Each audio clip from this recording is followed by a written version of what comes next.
Normalement, c'est bon. Donc, Julien, Yann, comme on dit chez nous, the floor is yours. Très bien. Alors, attendez, parce que moi, j'ai pas l'habitude avec Zoom, là, du coup, je suis encore en train de On configurer tout t'entend, ça. donc, Est-ce que tout le monde m'entend? Oui, c'est bon? oui, oui, c'est bon. Ça a l'air d'aller. Ok, parfait. Bah, du coup, moi, je suis Yann Dano, donc je suis développeur principalement depuis 13 ans maintenant. Et récemment, donc, j'ai monté une société qui s'appelle Shodo Studio. Et le principe de Shodo Studio, donc en fait, on est associé à une société qui s'appelle Shodo. Julien vous parlera juste après. Et en gros, nous, c'est un studio de dev. On essaye de redonner vie à des projets legacy ou incuber des projets innovants. Donc, on va aussi bien travailler sur les POC et les MVP que sur des reprises de legacy. Voilà pour la société. Aujourd'hui, c'est une toute petite société puisqu'on est 10, mais on compte bien progresser. Et moi, c'est Julien Topsu. Alors, ce que vous a pas dit Yann, c'est que c'est un coach craft aussi, comme moi. Oui, c'est vrai. C'est important pour le coup C'est ça. dans la presse. Alors, moi, je suis plutôt coach technique parce que je ne fais pas que de l'acculturation sur du craft, mais aussi sur du domaine driven design, sur DevOps, sur de la sécurité. Et je travaille pour Shodo, donc, qui est la maison mère de Shodo Studio, qui est une ESN parisienne nantaise, bientôt lyonnaise, où on est spécialisé dans le software craftsmanship et le domaine driven design. Et donc, c'est une ESN qui va redonner du sens au salariat avec un modèle social qui est vraiment très avantageux pour ses salariés. Ça casse un peu les modèles classiques de ESN. On est vraiment centré sur l'humain. Et donc, voilà. Que dire de plus sur la boîte? Je pense que c'est suffisant. Et on va pouvoir commencer, je pense, avec le sujet qui vous intéresse aujourd'hui. C'est-à-dire, cette conf qui s'appelle « Il y en a marre du software craftsmanship ». Alors, ça peut paraître très particulier parce que là, vous avez deux coachs craft qui présentent une conf qui s'appelle « Il y en a marre du software craftsmanship ». C'est comme si on allait, enfin, je sais pas, est-ce qu'on marche un peu sur la tête ou pas. Mais il y a un rationnel derrière ça. En fait, on part d'un constat. Avec Yann, on s'est rendu compte dans nos missions qu'il y avait des gens, enfin, on croisait pas mal de gens qui étaient de plus en plus réfractaires au mouvement. Donc, malheureusement, là, je vais essayer de vous lire un témoignage pour vous montrer que voilà, ce n'est pas des trucs qu'on invente, mais comme je suis en train de partager mon écran, j'ai pas mes Attends, notes. je peux le lire, moi. Du coup, Ouais, donc il y vas-y. avait sur Twitter, par contre, je me rappelle plus du nom. Donc, je sais pas si toi, tu te souviens. Non, non, de toute façon, je ne donnais Euh, pas le nom à personne. ah, tu donnes pas le nom. Ok, très bien. Donc, il y a une développeuse qui nous dit, qui avait fait un tweet qu'on a retenu, parce que ça montre, ça exprime bien ce que nous, on ressent tous les jours dans notre métier de coach craft. Où on dit, oui, donc le tweet dit hot take, les gens qui parlent du code comme d'un savoir-faire ou d'un craftsmanship, c'est les pires gatekeepers de la tech. Redescendez de votre montagne, les gars, c'est pas une guilde avec un degré d'intronisation. Donc là, on voit que c'est quelqu'un qui a du coup des griefs contre plus ou moins le mouvement software craftsmanship dans son intégralité, puisque du coup, elle dit que les gens qui parlent du code comme d'un savoir-faire ou d'un craftsmanship. Donc elle met bien la communauté craft devant ses problèmes, je pense, parce que du coup, nous, c'est quelque chose qu'on constate aussi beaucoup dans notre quotidien avec Julien. Et c'est quelque chose qui nous dérange. Donc c'est pour ça qu'on a créé ce talk, pour parler de ce sujet-là et de se dire que pourquoi est-ce qu'il y a des gens, pourquoi on arrive à ce constat-là, que des gens aujourd'hui la communauté du développement au sens plus large que le craft, ont des griefs contre ce mouvement, ont des problèmes liés principalement aux gens qui sont dans le mouvement. Et qu'est-ce qui se passe? Donc on a essayé de creuser un peu, de savoir ce qui s'est passé. Alors, du Et, coup, je vais donner juste quelques petites définitions parce que peut-être que vous ne savez pas ce que c'est que gatekeeper. Et en fait, gatekeeper, c'est un terme qui vient à la base des médias. Et en français, c'est gardien du seuil. Donc, c'est pas plus parlant, mais c'est le gardien du seuil de la porte. Et en fait, on considère que les médias sont des gatekeepers parce que ce sont des personnes qui travaillent dans les médias ont accès à l'information et ils vont décider de rendre des informations publiques ou non. Ça peut être pour protéger leurs sources, ça peut être pour des biais politiques. En tout cas, en fait, ils décident de quelle information sera révélée au public. Donc, quelque part, ils sont gatekeepers de la vérité, hein, parce que c'est eux qui font ce travail de filtrage. Aujourd'hui, dans le social, la notion de gatekeeper, ça dénote de toute personne qui tend à vouloir se valoriser vis-à-vis des autres en maintenant une espèce de forme de distance. Donc, c'est de dire, par exemple, moi, je suis le meilleur parce que je sais faire ça, ça et ça, toi, tu ne le fais pas. Donc, typiquement, tu ne peux pas prétendre d'être aussi bon que moi. Et pour être Parce aussi qu'il y a un long chemin à mener avant d'arriver à ma hauteur. Et ça, c'est vraiment quelque chose qu'on trouve dans la voilà, communauté. c'est ça la définition du gatekeeper. Et d'ailleurs, dans la citation qu'on vous a lue, cette développeuse, elle va même un peu plus loin. Elle dit c'est pas une guilde avec un degré d'intronisation. Donc, il y a un petit côté où peut-être qu'on se classe les uns vis-à-vis des autres avec des potentiels superstars qui sont tout en haut. Et ça, on en reviendra. Mais voilà. Donc, ça, c'est malheureusement, enfin, c'est pas quelque chose d'isolé. Hein. Enfin, quand on accompagne des clients, on voit souvent des gens qui sont écurés et qui ont une vision assez compliquée du craft, alors que si on va voir du côté des partisans du software craftsmanship, mais on va plutôt se voir comme ça. Ça, c'est un travail qu'on a fait dans un meetup craft à Rennes, en France. On a demandé aux gens comment vous définissez le mouvement craft. Et on peut voir qu'il y a plutôt des choses, enfin, quasiment toutes positives, avec c'est une culture, un savoir-faire, c'est l'amour du travail bien fait, c'est un état d'esprit, c'est le partage, c'est l'apprentissage continu, etc., etc. Donc, quand on prend tout ça, il n'y a pas grand-chose de très négatif. Cependant, on a eu aussi dans les témoignages qu'on essaie de récolter pendant le meet-up, on a eu quelques mots qui nous ont interpellés quand même. Du coup, on parle de gatekeeping. Donc ça, Julien vient d'expliquer ce que c'était. On parle aussi de mots valises pour le craftsmanship. Donc c'est quelque chose en fait de pas très bien défini. C'est un peu flou pour tout le monde. La communauté telle qu'elle est perçue par les gens en dehors, parce que dans le meet-up, en fait, on avait aussi des gens qui se considéraient pas être adeptes du mouvement craftsmanship. Donc du coup, on a eu ces mots-là. On a eu aussi que c'était une communauté qui était élitiste. Donc là, ça rejoint un peu aussi le témoignage qu'on a vu juste avant avec le tweet. Donc gatekeeper, élitiste, etc. Qu'on pouvait être vu aussi comme extrémiste, parce que beaucoup de gens vont aller imposer des méthodes, vont plutôt essayer d'évangéliser les gens de façon un peu trop brusque, ou en disant qu'il n'y a qu'une seule façon de faire, etc. On peut être perçu aussi comme hors sol, parce que, en tout cas dans les coachs craft, on peut être vu comme hors sol parce que généralement, la façon d'intervenir, elle est plutôt pas trop liée au quotidien, mais plus sur des problématiques plus théoriques, etc. Et on peut être aussi des fois vu comme étant imposé aux équipes, mais ça, on y revient tout à l'heure, c'est aussi des problématiques de posture dans les sociétés. En tout cas, ce qu'on voit, c'est que les gens à l'intérieur de la communauté, il y a quand même beaucoup de choses positives où on sait bien, c'est un savoir-faire, etc., comme Julien l'a dit tout à l'heure, mais on peut être vu aussi par des gens extérieurs à la communauté, vu de façon très négative. Donc, tout le but de ce meetup, c'est de vous donner notre analyse, donc avec Yann, de ce qu'on pense amène les gens à avoir du ressentiment vis-à-vis du craft.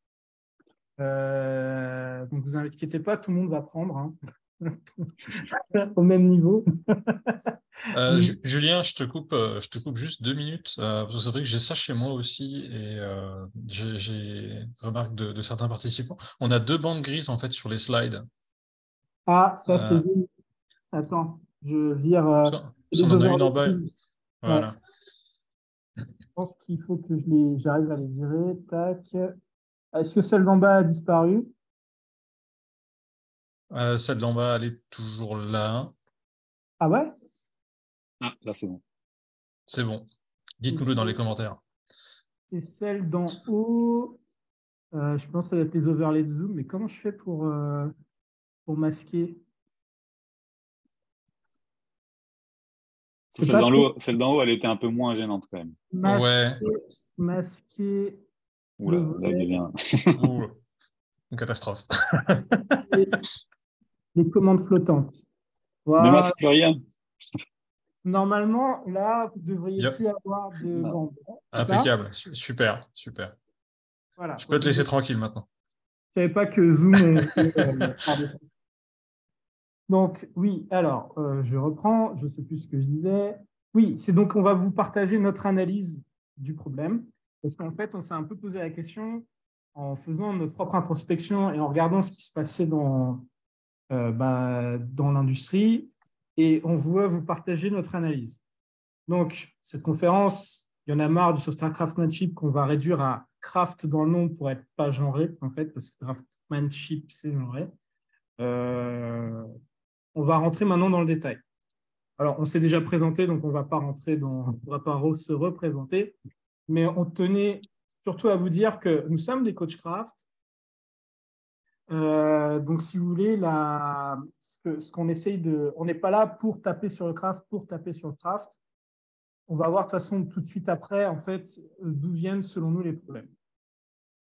Les bandes sont revenues. Ouais, je sais, mais c'est revenu tout seul.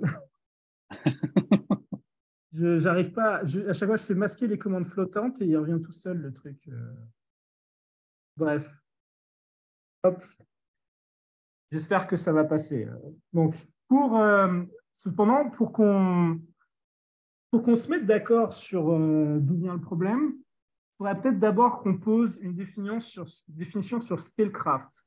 Parce que notamment, quand on a posé des questions justement pendant ce méthode craft, on s'est rendu compte que tout le monde n'avait pas la même vision de ce qu'était le craft. Donc, qu'est-ce que le craft? Le craft, c'est né d'un manifeste. Et vous attendiez peut-être que je vous présente le manifeste agile, mais là, le manifeste craft, mais vous avez devant vous le manifeste agile. Pourquoi? Parce qu'à l'époque, on avait une volonté au niveau de l'agilité, c'était de se dire qu'on allait remettre les gens au centre du développement logiciel. Parce que le cycle en V, c'était quelque chose de très déshumanisé, très procédural, c'était le plan qui était plus important, etc. Et donc, on a un groupe de personnes qui se sont réunis et qui, un week-end, en fait, ont créé le manifeste agile. Et donc, qu'est-ce que dit le manifeste agile? Donc, ensemble, ils ont découvert comment mieux développer les logiciels par la pratique, en aidant les autres à le faire et en comparant les expériences. Ils ont été amenés à valoriser les individus et leur interaction plus que les processus et les outils, des logiciels opérationnels plus qu'une documentation exhaustive, la collaboration avec les clients plus que la négociation contractuelle, l'adaptation au changement plus que le suivi d'un plan. Et que bien qu'ils reconnaissent la valeur des seconds éléments, ils privilégient surtout, en fait, d'abord ce qu'il y a à gauche, les premières valeurs. Donc ça, c'est l'agilité. L'agilité, ça prend de l'ampleur. Et comme tout qui prend de l'ampleur, au bout d'un moment, on va observer des dérives. Des dérives où il y a des gens qui ont créé une industrie au-dessus de l'agilité. On vous vend des certifications, on vous vend de l'agilité at scale certifiée, où il n'y a que certaines entreprises qui ont le droit de dire que vous faites de l'agilité at scale. On a essayé de convertir des RH à l'agilité, des boulangers, des charcutiers, tout corps de métier. Et donc, au fur et à mesure, en fait, il y a toute une catégorie de personnes qui ont amené l'agilité en dehors du logiciel, parce qu'ils ont, je ne sais pas pour quel intérêt, mais peut-être des intérêts commerciaux, mais ça s'est éloigné de plus en plus du logiciel. Et ça a beaucoup déplu à cette époque-là. Donc, l'agilité, le manifeste agile, c'est 2001. Et la frustration est née vis-à-vis des profils les plus techniques, donc notamment les développeurs et les développeuses. Et il y a des personnes qui se sont dit, bon, l'agilité, ça part dans tous les sens. Les agilistes, on n'arrive pas à discuter avec eux parce qu'ils nous prennent un peu de haut, ils nous parlent process, etc. Alors que nous, on essaye de parler comment bien faire du logiciel. Ça part vraiment pas dans le sens qu'on aimerait. Du coup, certaines personnes, dont Robert Martin, qui est l'un des signataires du manifeste Agile, ont pondu un nouveau manifeste qui est le manifeste du software craftsmanship. Donc, ce manifeste, il vient du coup en complément du manifeste Agile. Donc, c'est ça qui est assez frappant, en tout cas, quand on le lit, vous allez voir. Donc, du coup, qu'est-ce qu'il nous dit, ce manifeste? Il nous dit qu'en tant qu'aspirant artisan du logiciel, donc on a quand même ce côté aspirant qui est important, on y revient juste après. Nous relevons le niveau de développement professionnel de logiciels par la pratique et en aidant les autres à acquérir le savoir-faire. Grâce à ce travail, nous avons appris à apprécier pas seulement des logiciels opérationnels. Donc là, on est sur la même syntaxe que le manifeste Agile qu'on a vu juste avant. Donc pas que des logiciels opérationnels ou qui fonctionnent, mais aussi des logiciels bien conçus. Pas seulement l'adaptation au changement, mais aussi l'ajout constant de valeur. Pas seulement les individus et leurs interactions, mais aussi une communauté de professionnels. Pas seulement la collaboration avec les clients, mais aussi des partenariats productifs. C'est-à-dire qu'en recherchant les éléments de gauche, nous avons trouvé que les éléments de droite sont indispensables. Donc on vient vraiment en complément du manifeste Agile. Et globalement, l'idée qui sort, c'est de dire, voilà, on s'organise d'une certaine façon avec le manifeste Agile. On a des principes plus ou moins sur l'organisation, mais aussi il faut qu'on ait toujours des principes sur ce qu'on va vraiment livrer. Et ce qu'on va livrer, on va essayer de le livrer de façon qualitative. On va essayer de faire en sorte que ce qu'on livre soit de qualité et soit bien conçu et puisse évoluer facilement. Et on parle vraiment là de software craftsmanship. Donc on est vraiment dans le logiciel. Il n'y a pas de question quant au fait d'adapter ce manifeste sur d'autres industries. On est vraiment dans l'industrie du logiciel. Donc on vient remettre la technique un peu au centre. Et ce qui est frappant quand on voit ça, c'est que de se dire, en fait, quand on lit ce manifeste, c'est difficile quand même de considérer que ces valeurs soient problématiques. Dire quand on lit ça, on peut pas trop être contre. Personne va nous dire non, on veut des logiciels mal conçus. Le fait que pendant 6 mois, on mette 6 mois à aller en prod ou qu'on mette 6 mois à livrer une feature, etc., c'est des choses qu'on veut pas. Donc en fait, on veut des logiciels bien conçus, qui ajoutent tout le temps de la valeur, etc. Tout ça, c'est des trucs qui sont très naturels. Pourtant, on observe que des gens sont réfractaires au mouvement. Donc, qu'est-ce qui se passe? Comment on fait pour passer de ça, où ce sont des valeurs qui sont marquées, qui sont cohérentes et qu'a priori tout le monde veut bien embrasser, à la communauté craft, c'est des élites, ils sont élitistes et c'est des gatekeepers et ils sont extrémistes. Comment on fait pour passer de l'un à l'autre? Donc, comme toujours, finalement, le problème, il vient pas du fondement du mouvement. Le problème, il est humain. Il est humain parce que c'est ce que moi je vais rencontrer, ce sont souvent des problèmes de posture, des problèmes du coup le côté élitiste, etc. C'est vraiment des gens qui vont l'incarner. C'est pas le mouvement en lui-même. Et donc c'est quand même assez important d'essayer de différencier le mouvement de ce qui est vraiment attrait au mouvement, quel est le fondement, qu'est-ce qu'on cherche à avoir en créant ce mouvement, des gens qui l'incarnent. C'est vraiment deux choses différentes et c'est très compliqué. Mais si vous voyez, il y a un peu la théorie et la pratique. On parle de Johan. On parle de Johan, mais Johan n'est pas problématique. En tout cas, pas de ce que je connais. Parce que par rapport au chat, on nous dit qu'on parle de Johan. Donc voilà. Donc souvent, en tout cas, comme la plupart des problématiques dans les entreprises ou un peu partout, le problème il est souvent humain. En fait, il est par rapport à de la communication maladroite ou par rapport à des postures qui sont pas forcément les bonnes, etc. Et là, vraiment, c'est ça qu'on considère. Alors moi, j'ai une question à vous poser. Alors, je ne sais pas si sur Zoom, il y a moyen de faire le truc de lever de main, là. Je ne sais pas, mais j'ai une question à vous poser et j'aimerais savoir si parmi vous, il n'y aurait pas des personnes qui ont une mauvaise opinion des coachs agiles. Alors moi, je n'ai pas accès au chat, donc il faudra me dire ce que disent les gens, parce que sinon, ça va me faire des overlays partout et ça va masquer les slides. qu'il y a des gens Pour qui l'instant, dans le chat, répondent. personne ne répond au fait que est-ce qu'il y a des Alors, gens dans la salle là, qui ont des mauvaises opinions des coachs agiles. j'ai vu quelqu'un, j'ai pas eu le temps de lui demander de se démute. Bah, après, il n'y a peut-être pas besoin de se démute, mais en tout cas, Alors, voilà, il y en a. il y en a. Et ben, Bullshit job, je vois. au final, bah, moi, j'ai tendance à dire que les crafters sont les nouveaux agilistes. Ah, ça pique. Hein. Mais malheureusement, on commence à être vu comme ça. Et c'est une vraie leçon d'humilité quelque part, parce que le craft, c'est né d'une dérive de l'agilité, quelque part. C'est dit, on veut corriger le tir, ça devient hors sol. Non, ce qu'on veut faire, c'est de recentrer ça sur le code, sur le savoir-faire, etc.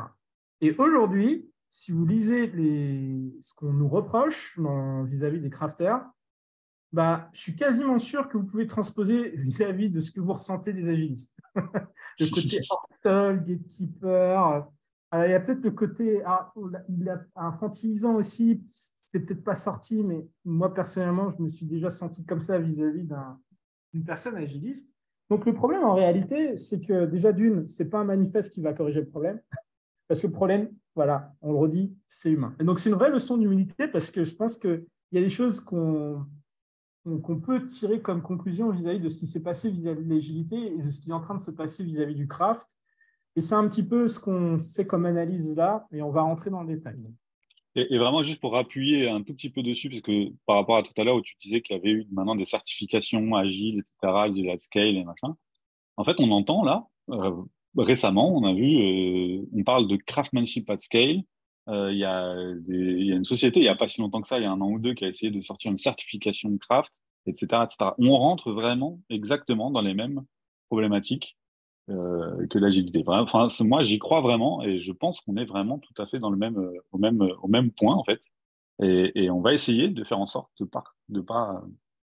de changer ça. Et ça fait partie un peu de notre envie, ce talk-là, de l'envie d'essayer de montrer qu'on est conscient qu'il y a des problèmes et qu'il y a peut-être des gens qui vont essayer de les régler. Alors, je n'ai pas la prétention de dire que je vais régler les problèmes du craft hein, dans son entièreté, mais globalement, que cette parole elle soit portée, on trouve ça très important. Alors, j'ai juste un petit souci avec Zoom. Là, vous voyez toujours mon écran. Oui, on voit que tu fais des expérimentations. Bah, en fait, le problème, c'est que Zoom n'arrête pas de popper dessus alors que je ne le veux pas. Et je sais pas, je fais rien pour ça. Mais bon, c'est pas grave. Là, normalement, vous avez pu l'ouvrir. Impeccable. Désolé pour ça. Et donc, Alors, donc en fait, le craft, comme on l'a défini, ou en tout cas comme la communauté le définit, on peut penser, en tout cas, il y a certains qui ont cette posture-là, que c'est la seule façon de faire. Et pour aller dans ce sens-là, je vais vous raconter une petite anecdote que j'ai eue dans un meet-up craft, donc c'était à Paris. Et pas que dans un d'ailleurs, j'en ai eu j'ai fait plusieurs fois ce meet-up-là et systématiquement, vraiment, je l'ai fait 3-4 fois. Et 3-4 fois, on a eu les mêmes genres de questions, les mêmes sujets qui sont arrivés sur la table. C'est à un moment, quelqu'un nous demandait euh, comment est-ce que je fais, moi, convaincu que le craft, c'est bien, comment je fais pour convaincre les gens de faire comme moi? Comment je fais pour convaincre les gens de mon équipe de faire du craft? Et donc, pour moi, c'est une mauvaise question qui se pose là. Parce que l'idée, c'est pas de savoir comment je fais pour convaincre les autres, parce que en fait, ce que tu fais en tant que craft, c'est pas forcément la seule voie. C'est pas, ce qui se cache derrière cette question, c'est de penser que la seule façon de bien faire les choses, c'est en faisant du craft. Et si t'en fais pas, eh ben du coup, t'es nul.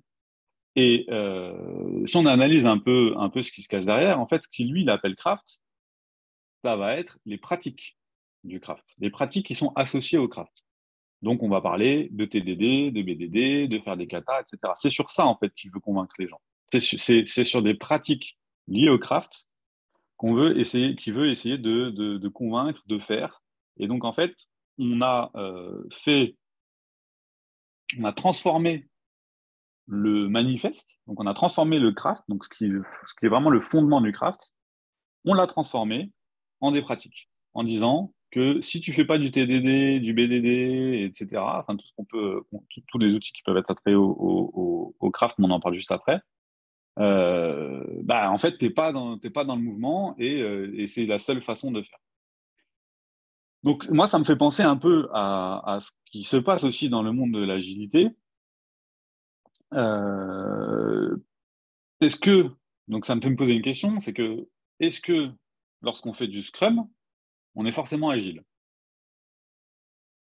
Donc, d'après vous, est-ce que si je mets en place le Scrum dans mon équipe, on sera agile, de fait? Alors, non, et Scrum n'est pas agile, non, etc. etc. OK. Alors, Scrum n'est pas agile, j'irai peut-être pas jusque-là, mais en tout cas, Scrum ne garantit pas l'agilité. Et ça, je pense qu'on est tous d'accord. Et on est en train de faire un peu, on est en train de faire ça dans le monde du craft. Donc en fait, si vous voulez, les gens de la technique, globalement, pas forcément le craft, mais les gens de la technique, on a réussi euh, à prendre un peu de distance avec les frameworks Scrum, les frameworks agiles, pardon, enfin les frameworks dits agiles. C'est-à-dire qu'on est conscient, et on le voit là, parce que dans le chat, tout le monde a répondu ça, on est conscient que Scrum, que les frameworks, que les outils, en fait, ne sont pas garants des valeurs, ne sont pas garants du manifeste. Et bien en fait, c'est exactement pareil pour le craft. Il y a beaucoup de croyances sur ce que doit être une personne craft, ce qu'il doit savoir faire. Il doit savoir faire du TDD, du BDD, du DDD. Il doit connaître Solid par cœur, etc., etc. Si en fait tu connais pas tout ça, bah, tu fais pas vraiment partie du craft. Alors qu'au final, quand on prend les fondements, et ce qu'on disait tout à l'heure, c'est-à-dire que tu peux très bien suivre les valeurs du craft, qui pour moi se résument globalement à l'envie de bien faire. Finalement, si tu prends toutes les valeurs, elles sont toujours rattachées à ça, je trouve. Euh, En fait, tu peux te revendiquer pour moi, tu peux te revendiquer du mouvement craft. C'est pas parce que tu fais pas de TDD, de BDD, etc., que tu fais pas, que tu ne fais pas partie du mouvement. Euh, et donc, pour compléter un peu tout ça, je vais vous raconter encore une petite anecdote. Moi, j'étais dans une société où je faisais plus ou moins un audit des équipes, des pratiques des équipes, du coup, parce que c'est aussi pour ça qu'on est venu nous chercher. On est coach craft, mais en fait, au final, on va plutôt être coach sur des pratiques.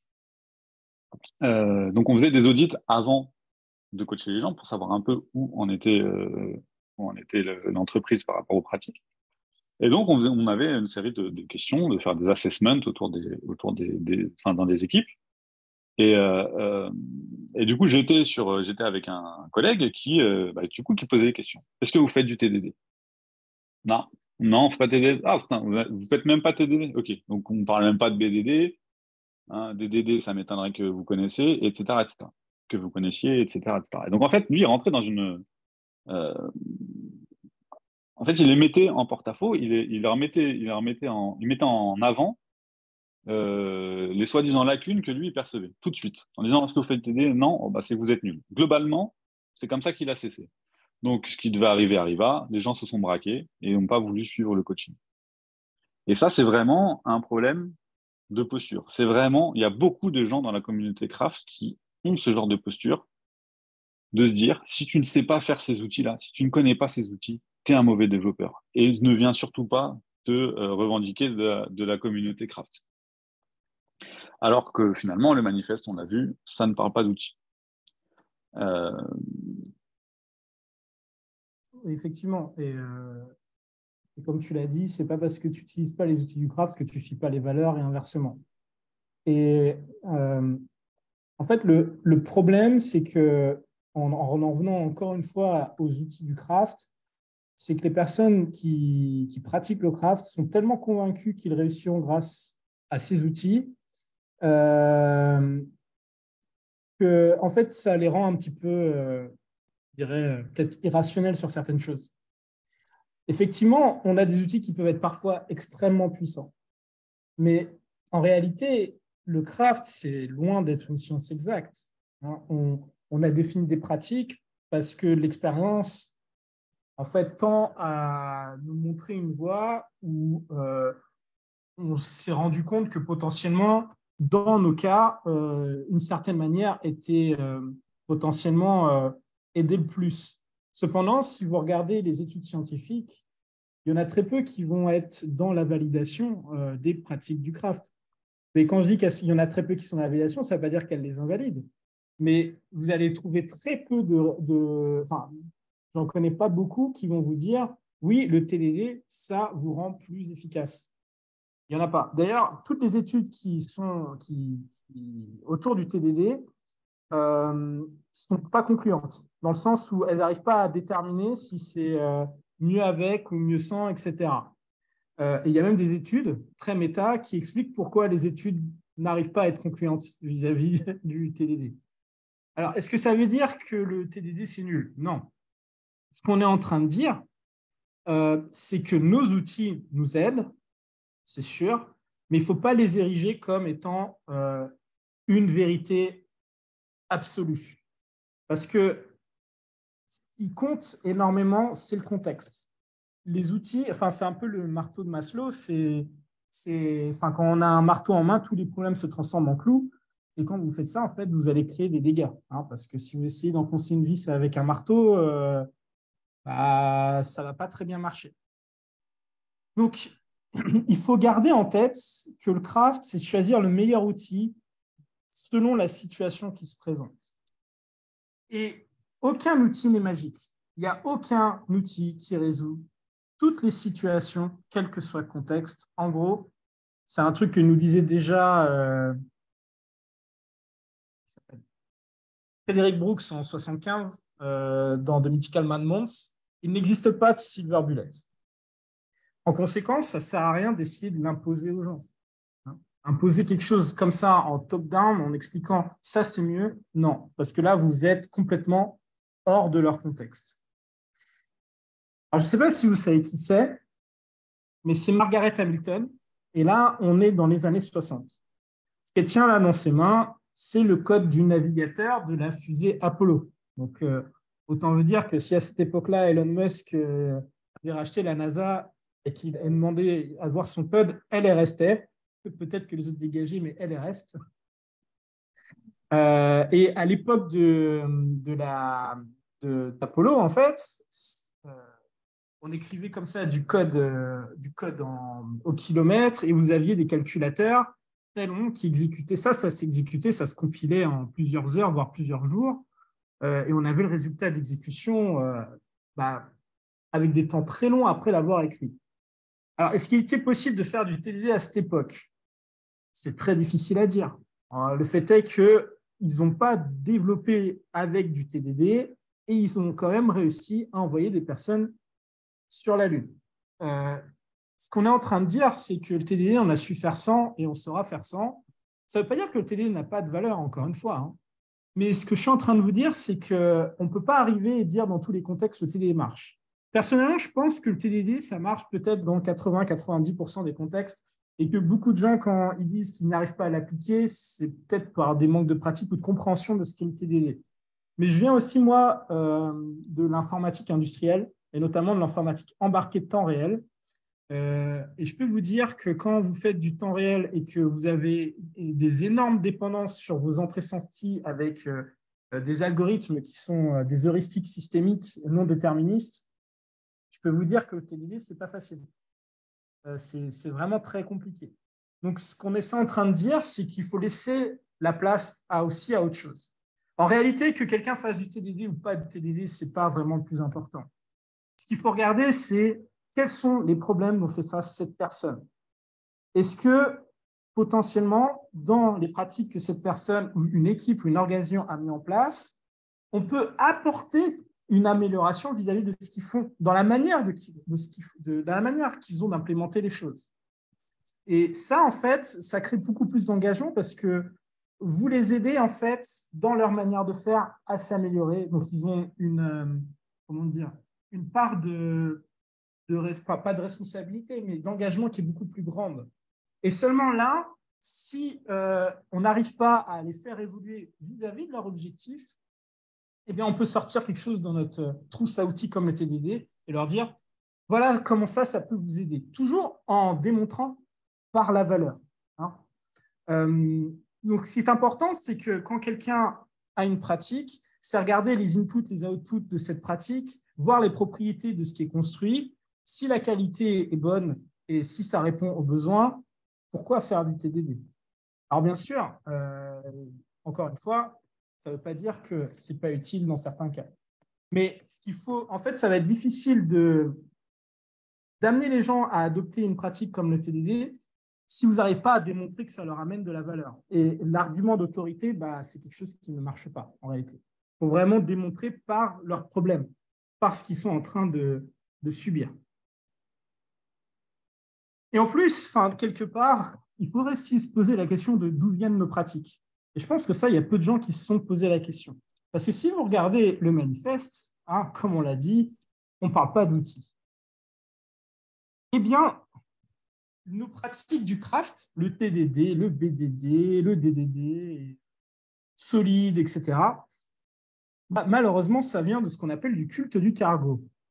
Alors, le culte du cargo, si vous ne savez pas ce que c'est, je vais vous faire la version courte. Ce n'est pas parce que vous achetez la plume de Victor Hugo, son bureau, son papier, son siège, que vous allez réussir à écrire Les Misérables et qu'en plus, ça va avoir le même succès que Les Misérables à l'époque. Donc, le cargo culte, c'est cette croyance de si on essaye de reproduire ce que font les autres, on va avoir les mêmes succès. Pourquoi ça s'appelle cargo culte? C'est parce que dans les années 40, dans le Pacifique, pendant la Seconde Guerre mondiale, vous avez les GI qui investissent des îles sur lesquelles il y a des autochtones et qui vont créer une forme de symbiose avec les... comment dire? C'est pas vraiment une symbiose, mais ils vont commencer à créer de la dépendance volontairement ou involontairement avec les autochtones en leur filant des vivres. Et un jour, ils s'en vont parce que la guerre finit.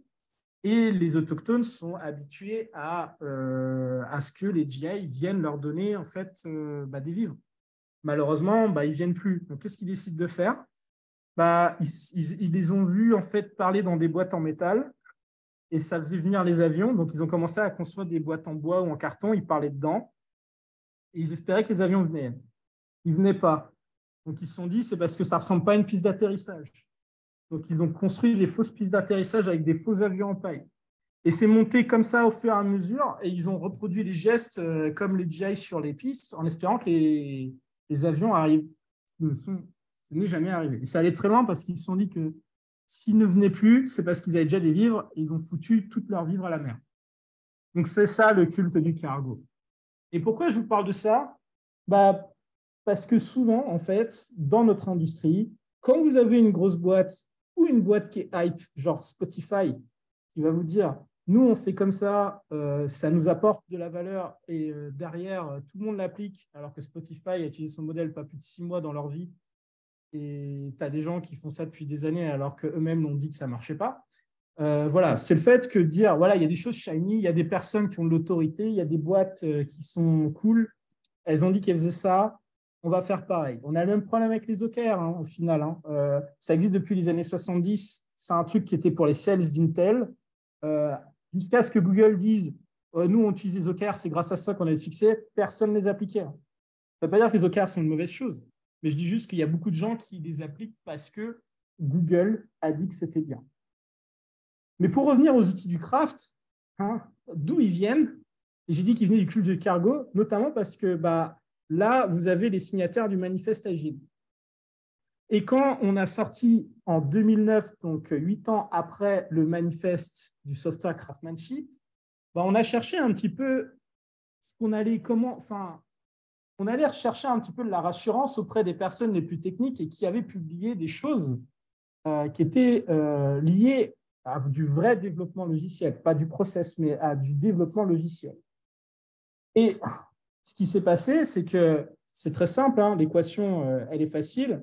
Vous avez Robert Martin, donc, qui est d'ailleurs, une des personnes qui a créé Software Craftsmanship, qui en 2002, donc ce qui est quand même bien avant la création du Software Craftsmanship, qui dans Agile Software Development avait théorisé Solid.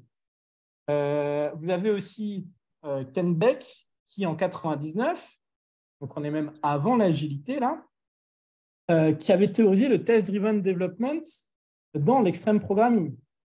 Puis Andrew Hunt et Dave Thomas, qui dans The Pragmatic Programmer vous parlent des katas.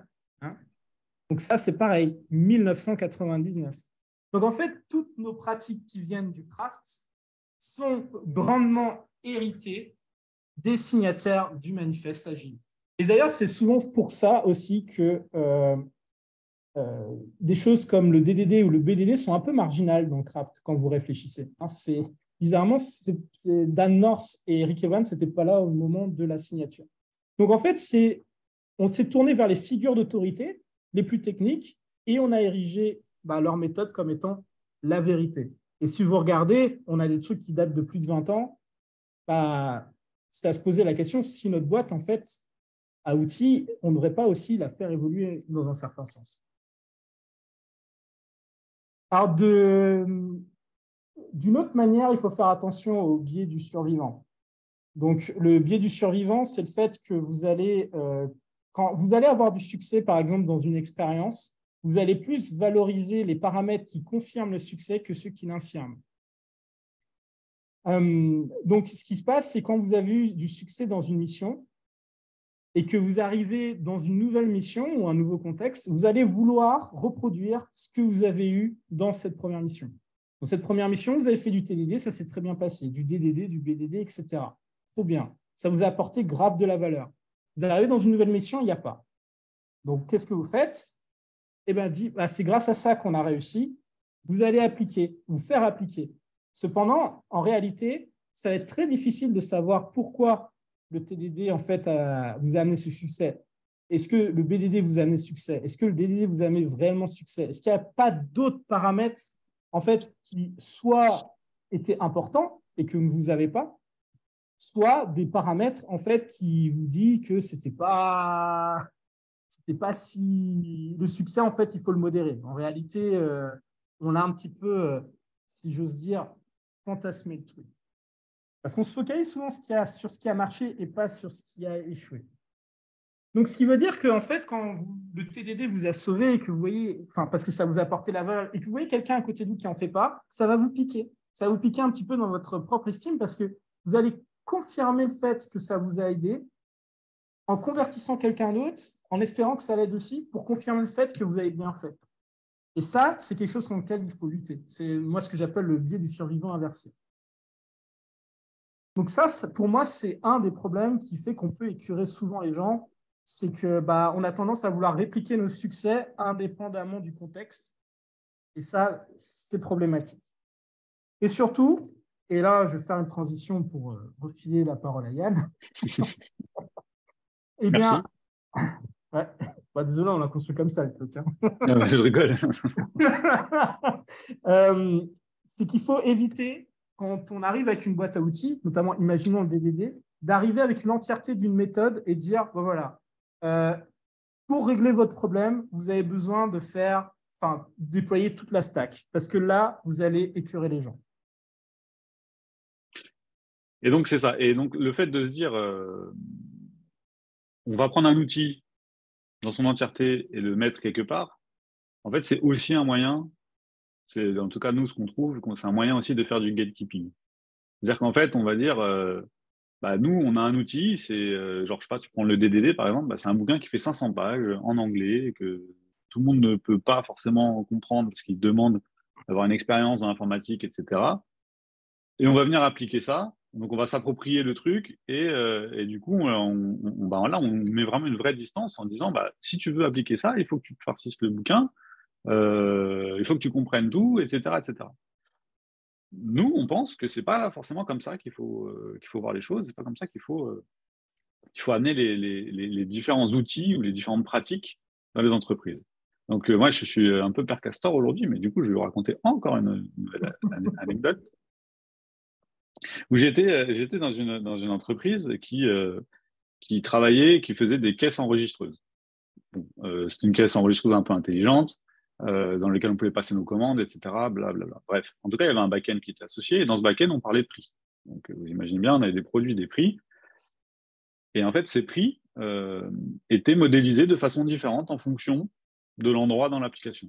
Des fois, c'était des centimes, des fois, c'était des euros sans les centimes. Enfin, avec les centimes, mais des flottants, quoi.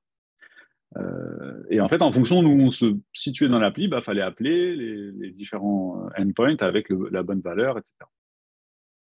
Et ça posait problème, parce que dans certaines méthodes, c'était en centimes, dans l'autre, c'était pas en centimes. Donc, en fait, on passait notre temps à faire des multiplications par 100, des divisions par 100, etc. Blablabla. Bon, j'ai vu ce problème-là.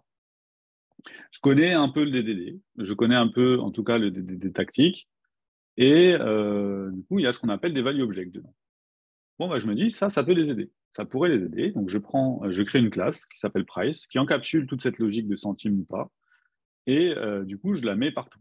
Je la mets dans toutes les méthodes. Et donc, à partir du moment où on a une classe price, on sait qu'il est bien formaté et qu'on peut l'avoir en centimes ou pas en fonction d'une méthode dans la classe, etc. Donc, c'est pas super ingénieux ce que j'ai fait. J'ai juste pris une pratique quelque part et je l'ai appliquée. Mais ce qui est important de voir, c'est que lorsque j'ai fait ça, en fait, certaines personnes ont accroché. Ils se sont dit, ah ouais, c'est cool comme façon de faire. On pourrait peut-être le faire sur autre chose, etc. C'est vachement bien. Et au final, ça a réglé des problèmes. Ça n'a pas forcément réglé des bugs. Il n'y avait pas forcément de bugs liés au prix, mais c'était une porte ouverte pour les bugs. Ce truc de multiplier et diviser par 100 tout le temps. Et donc, ce qu'on voit, c'est que j'ai pris une toute petite partie du DDD, j'ai vraiment pris une infime partie et je l'ai appliquée dans un contexte. Et lorsqu'on a fait ça, du coup, il y a des gens qui étaient contents et il y a des gens qui m'ont demandé un peu plus de détails, savoir d'où ça vient. Est-ce que je l'ai inventé ou pas? Évidemment, je ne l'ai pas inventé. Voilà, d'où ça vient? Ça vient des DDD, etc., etc. Donc en fait, on peut aussi intéresser les gens à en connaître un peu plus sur ce qu'on fait en essayant d'être contextuel. Donc en essayant de prendre en compte le contexte dans lequel on évolue. Et là, c'est exactement ce que j'ai fait. En prenant une toute petite partie d'un outil, en montrant que ça marchait, du coup, il y a certaines personnes, alors j'imagine qu'ils n'ont pas lu le livre derrière, etc. Mais en tout cas, c'est comme ça que j'ai amené, c'est comme ça qu'on a parlé un peu de DDD et d'ouvrir un peu, d'ouvrir un peu ce monde-là à des gens qui ne connaissaient pas du tout. Mais sans dire, voilà, bonjour, nous, on va faire du DDD et boum, avec toutes les pratiques, etc. Ça marche jamais. Et ça ne peut pas marcher. Parce que déjà, ça part du principe que ce qu'ils font aujourd'hui, c'est nul. Donc, c'est un peu difficile à prendre quand tu es de l'autre côté. Quand tu as quelqu'un qui vient te dire bonjour, ce que tu fais, c'est nul et moi, j'aime mieux, parce que c'est un livre qui dit ça, bon, ça marche pas. Donc, il faut vraiment essayer de trouver dans tous nos pratiques ce qui peut aider le plus les gens qu'on essaie d'aider. Et donc, s'adapter à eux plus que essayer de faire rentrer des ronds dans les carrés en disant cette méthode-là, elle marche, tout le monde dit que le DDD c'est bien, donc c'est forcément bien. Allez, zou, on met tout et on verra. Ça marche pas. Donc voilà, cette petite anecdote de Per Castor pour vous dire qu'on n'a pas besoin de mettre l'entièreté d'une méthodologie, d'une pratique pour en tirer certains bénéfices. Et il faut savoir aussi déconstruire notre boîte à outils pour apporter de la valeur là où les gens en ont besoin. Et c'est comme ça qu'en fait, on va créer de l'engagement auprès de ces personnes. Donc, quelque part, il ne faut pas créer de religion des outils, quoi.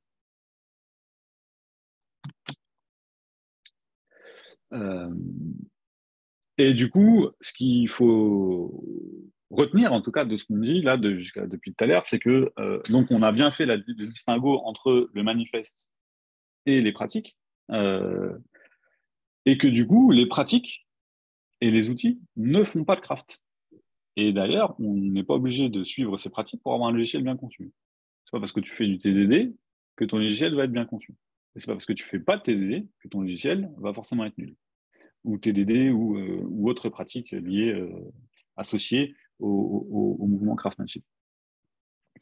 Donc, c'est vraiment les comportements des gens qui doivent observer les valeurs. Et le contexte et les gens, ça compte.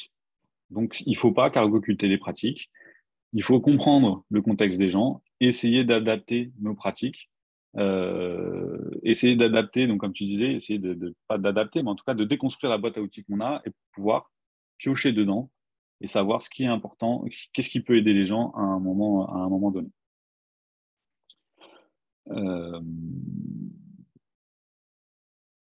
Et donc, aujourd'hui, dans l'industrie, on a une espèce de croyance qui est de dire que les gens qui font du craft sont les meilleurs développeurs qu'on ait. Parce que il y a quand même une tendance aujourd'hui, et c'est pas que dans la communauté craft, hein, c'est aussi dans l'extérieur, qui ont. En fait, comme on a aussi réussi, hein, en vrai, la communauté, elle a réussi en mettant du gatekeeping, en disant que nous, on est les meilleurs, etc. En fait, les gens, au final, ils commencent à le croire. Et ils commencent à dire que pour être un bon développeur, il faut être un crafter. Et ça, à la limite, moi, j'y crois pas forcément, mais pourquoi pas. Mais par contre, ce qui est dangereux, c'est de dire que quand on est crafter, on est bon développeur. Parce que ça, c'est pas vrai. Et que, parce qu'on l'a vu, ce ne sont pas les pratiques qui vont amener forcément les réussites. Mais pourquoi est-ce que le craft c'est vu comme ça, comme étant quelque chose de super et qui marche forcément on ne prétend pas forcément répondre à cette question, en tout cas on a des pistes qui aujourd'hui, en fait, le fait de faire du craft, bah, c'est Guillaume Fass, tu mets dans le chat, c'est vrai, ça facture plus cher. C'est bankable. En fait, le fait d'être reconnu comme un crafter, puisqu'on associe craft au bon développeur, bah, en fait, on est du coup perçu comme un bon développeur. Certains vont utiliser ça aussi pour être plus bankable, dans le sens où on va dire, bah ouais, moi je sais faire telle ou telle pratique et je connais le vrai TDD ou ce genre de choses. Donc du coup, engagez-moi parce que je vous garantirai de faire du vrai TDD chez vous et vous aurez 0 bug en prod. Je ne crois pas du tout en ça, mais globalement, c'est quelque chose qui est bankable. Et l'inverse aussi, enfin, c'est-à-dire c'est vrai pour les gens, c'est vrai pour les gens, quand on est un crafter, on est associé à un bon développeur, mais c'est aussi un peu vrai pour les entreprises. C'est-à-dire que les entreprises qui sont agiles et qui font du craft, eh ben, c'est un great place to work. C'est génial en tant que développeur, on va être bien reçu, on va apprendre, on va développer en quiétude, etc., etc. Ça va aller et tout va bien se passer. Bon, je pense qu'on est tous on a tous eu ce genre d'offres, en tout cas, mis sous nos nez. Et puis quand on arrive dans la société, on se rend compte que non, c'est pas du tout ça qui se passe. Et que même si jamais c'est ça, on voit qu'on peut avoir d'autres problèmes. On peut avoir une bande de développeurs, crafters, développeuses qui sont super, qui mettent en place plein de pratiques, voilà, tout va bien. Mais en fait, on n'arrive quand même pas à avancer parce que les problèmes, ils sont ailleurs. Euh, et donc aujourd'hui, dans ce côté craft versus l'autre monde, en fait, on cherche toujours à se valoriser les uns par rapport aux autres. Moi, je suis crafter. Du coup, je suis meilleur que toi qui n'es pas crafter, etc., etc. Et en fait, cette attitude-là, elle mène à de l'élitisme, elle mène à du gatekeeping et elle mène à tout ça. Oh, vas-y. Enfin, oui, ce que j'allais dire, c'est que, et en fait, ça crée une forme de pression aussi sur les boîtes, parce que les boîtes, elles se disent, moi, je ne fais pas de craft, je vais passer pour des nazes. On va passer pour des nazes. Du coup, on va se mettre à faire du craft. Alors, soit en disant seulement qu'on fait du craft, en le mettant dans les annonces, etc., ou en prenant 2-3 profils, mais sans réellement adhérer aux valeurs du craft. Parce que ce que vont faire ces boîtes, c'est de dire, ben voilà, craft, c'est des outils. Les gens qui utilisent ces outils-là, c'est les meilleurs. C'est comme dire, ben, les gens qui utilisent des marteaux, ils sont les meilleurs. Si je n'ai pas de gens qui utilisent des marteaux, ben, on va passer pour des nazes. Donc, pour nous, cette vision-là, c'est ce qui a tué un petit peu à petit feu l'agilité, d'ailleurs. Parce qu'il y a beaucoup de boîtes, on ne va pas se mentir, qui adoptent l'agilité, pas parce que, en premier abord, ils adhèrent aux valeurs, mais parce que si tu n'en fais pas, tu es considéré comme étant l'ancien monde, le dinosaure, et tu es nul, en fait. Tu vois. Donc, tout ça, ça va entretenir un cercle vicieux de si tu ne fais pas de craft, si tu n'es pas agile, tu es nul. Et à force de rendre les choses bankable, bah, les choses elles perdent de leur essence. Typiquement, je pense que Yann, tu peux nous donner tu peux refaire ton père Castor. Ouais, c'est ça. Père Castor. Donc, me voilà, bonjour. Mes petits, je vais vous raconter une autre histoire, une autre anecdote qui m'est arrivée. Du coup, bon, Shodo, c'est une société dans laquelle on évolue tous les deux avec Julien.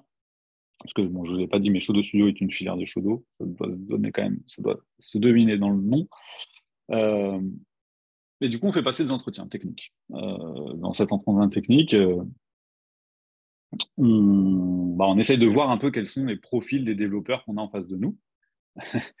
Euh, plus que de savoir ce qu'ils savent faire en tant que framework ou ce qu'ils savent, est-ce qu'ils connaissent les différences entre Java 8 et Java 9 ou je sais pas quoi, on va plutôt essayer de trouver quel profil de développeur c'est, quelles sont les choses qui l'intéressent, etc.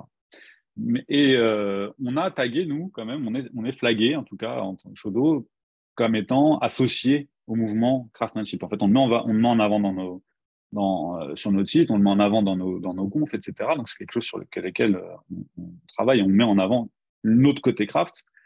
Et donc, du coup, les gens qui viennent nous voir, il faut qu'ils montrent. Bon, j'arrive en entretien et on me dit ouais, moi je fais du TDD, le TDD je le connais bien, etc. Blablabla. Et donc, quand on discute avec la personne, on se dit tiens, lui il sait faire du TDD. Parce qu'il est là, il met en avant tout de suite, etc. Et nous, on a la particularité dans notre entretien de faire un kata. Du coup, on voit les gens coder. Il s'avère que non, pas tout à fait. C'est pas tout le temps le TDD comme on le souhaite. C'est que cette personne-là, elle me dit je fais du TDD. Elle commence sans faire de test. Donc je lui dis tiens, c'est bizarre. Tu ne nous as pas dit que tu faisais du TDD. Elle dit si, moi je fais. Il me dit oui, je fais du TDD, mais le test je le fais après.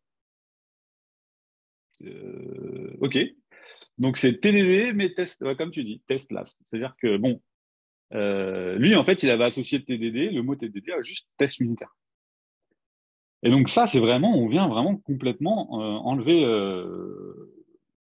Ce que je veux dire, c'est que c'est tangible, donc il faut savoir le faire, parce qu'on nous a dit que le TDD, c'est bien. Les gens se sont appropriés ce mot-là sans comprendre vraiment ce que c'était, ni pourquoi le faire. Et ben, du coup, ça crée de la confusion.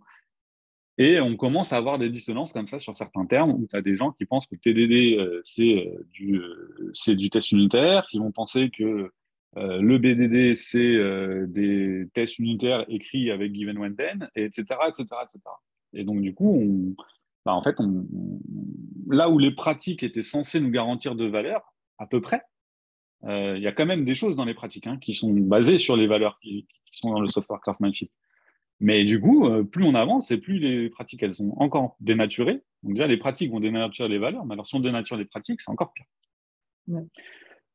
Et en fait, on ne peut pas trop en vouloir à cette personne parce que typiquement, elle n'a peut-être même pas conscience de ça.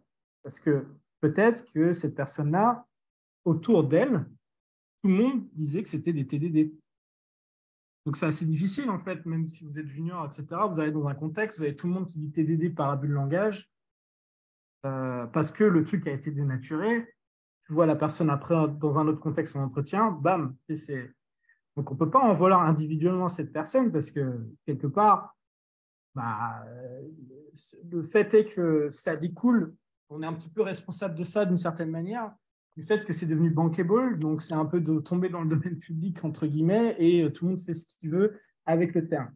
Et c'est vrai même côté entreprise. C'est-à-dire qu'avec Yann, c'est moi qui vais faire Père Castor cette fois, on a fait un accompagnement d'une boîte. Et cette boîte nous explique qu'en fait, ils nous présentaient en fait ses objectifs. Et dans leurs objectifs, là, on parle d'objectifs en plus au terme d'OKR, donc objectifs qui résultent. Donc, on parle de business. Et l'un de leurs objectifs, c'était d'adopter le Behavior Driven Development, le BDD. Alors, on trouve ça très bizarre parce que dit, c'est quoi cet objectif de boîte de faire du BDD? Le BDD, c'est un moyen. Ce n'est pas un objectif en soi, en fait. Donc, on a creusé, on leur a dit, en fait, pourquoi vous considérez que c'est un objectif? Et là, tout de suite, ils nous ont parlé de leur douleur. Ils nous ont dit, en fait, le problème, c'est que à chaque fois qu'une user story est développée par un développeur, il y a beaucoup d'allers-retours dessus. Il y a beaucoup de reprises. C'est jamais fonctionnellement exactement ce qu'on voulait. Et on aimerait sortir de ça. C'est assez douloureux. Il y a tout le temps des bugs en prod sur ce qui est fait, etc. Il y a des gaps fonctionnels, etc., etc. Donc, on leur dit, bah ouais, OK, le BDD, ça peut vous aider à améliorer les choses, effectivement. Mais par contre, on ne comprend toujours pas comment vous allez, normalement, dans la philosophie des OKR, vous devez positionner ce qu'on appelle des key results. Donc, c'est comment vous allez mesurer le fait que votre objectif NES, il est atteint. Et là, on nous a dit, ça va être très simple, hein. En fait, à chaque fois qu'un développeur va prendre une user story, on va compter le nombre de fois qu'il échange avec le product owner et ça ne doit pas dépasser 2. Et c'est une vraie histoire, hein. Avec Yann, on s'est toujours imaginé le truc du genre, t'imagines, tu arrives, tu vas voir ton PO et il te dit chut. Et déjà deux fois qu'il me pose des questions là-dessus, là tu te démerdes, sinon tu vas faire chuter l'objectif. C'est débile. C'est pourtant, c'est pas la première fois qu'on leur raconte, mais franchement, ça me fait rire à chaque fois. Ouais, on était tordus de rire, malheureusement. Heureusement qu'on était en remote, hein, mais à ce moment-là, mais vous imaginez, en fait, tu as eu le droit au 50-50, la vie du public, et maintenant, démerde-toi. Tu as eu tous tes jokers. Surtout que quand on connaît le Behavior-Driven Development, le truc a été construit pour maximiser les échanges avec les gens du métier, justement. Donc, c'est complètement antinomique parce que eux, ils ont une vision qui est vraiment très essentialisée du BDD, genre l'outil déployé qui va te réduire le nombre d'échanges parce que eux, la seule vision qu'ils ont, qui est peut-être un peu surannée, un peu à l'ancienne, c'est que le ping-pong, ça coûte cher, alors qu'il n'est pas là le problème. Et ça, en fait, pour moi, c'est une conséquence de ce que j'appelle la loi de l'essentialisation. C'est-à-dire qu'en fait, à chaque fois qu'une culture est cargo-cultée ou qu'elle est hype, hein, en tout cas qu'on la rend bookable, les gens vont réduire ça à quelque chose de contrôlable et de palpable, en fait, qu'ils peuvent montrer aux autres comme un faire-valoir. Et donc, c'est pour ça que il suffit d'avoir un board agile pour être agile. Il suffit d'avoir Kubernetes pour faire du DevOps ou d'avoir des gens qui s'appellent DevOps alors que c'est une philosophie de DevOps dans laquelle il y a du développement logiciel et de l'Ops. Mais les gens qui font de l'Ops, ils s'appellent DevOps. Voilà. Et ça arrive à des points qu'un jour, chez un de mes clients, j'ai un product owner qui a demandé à un des devs de son équipe, montre-moi les TDD. Et là, je me suis dit, mais qu'est-ce qu'il va faire? En fait, il veut lui faire un kata. Il va lui montrer comment on décrit d'abord le test, etc. Donc, je me suis levé de ma chaise et je suis allé voir en fait ce qu'il allait faire. Et en fait, la seule chose qu'il a fait, c'est qu'il a montré son rapport de test et qu'il était au vert. Donc, et ça, c'était le TDD pour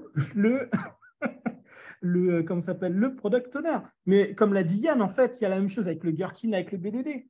Parce que c'est plus simple. En fait, on se rassure, on le montre, alors que c'est une philosophie. Donc, à chaque fois qu'on le personnalise, c'est la loi de l'essentialisation. En fait, on a l'impression, du coup, on fait les choses bien. Et pourquoi on est poussé à faire ça? Parce qu'on ne maîtrise pas réellement le truc, mais on nous a dit que c'était bien. Donc voilà, c'était vraiment pour,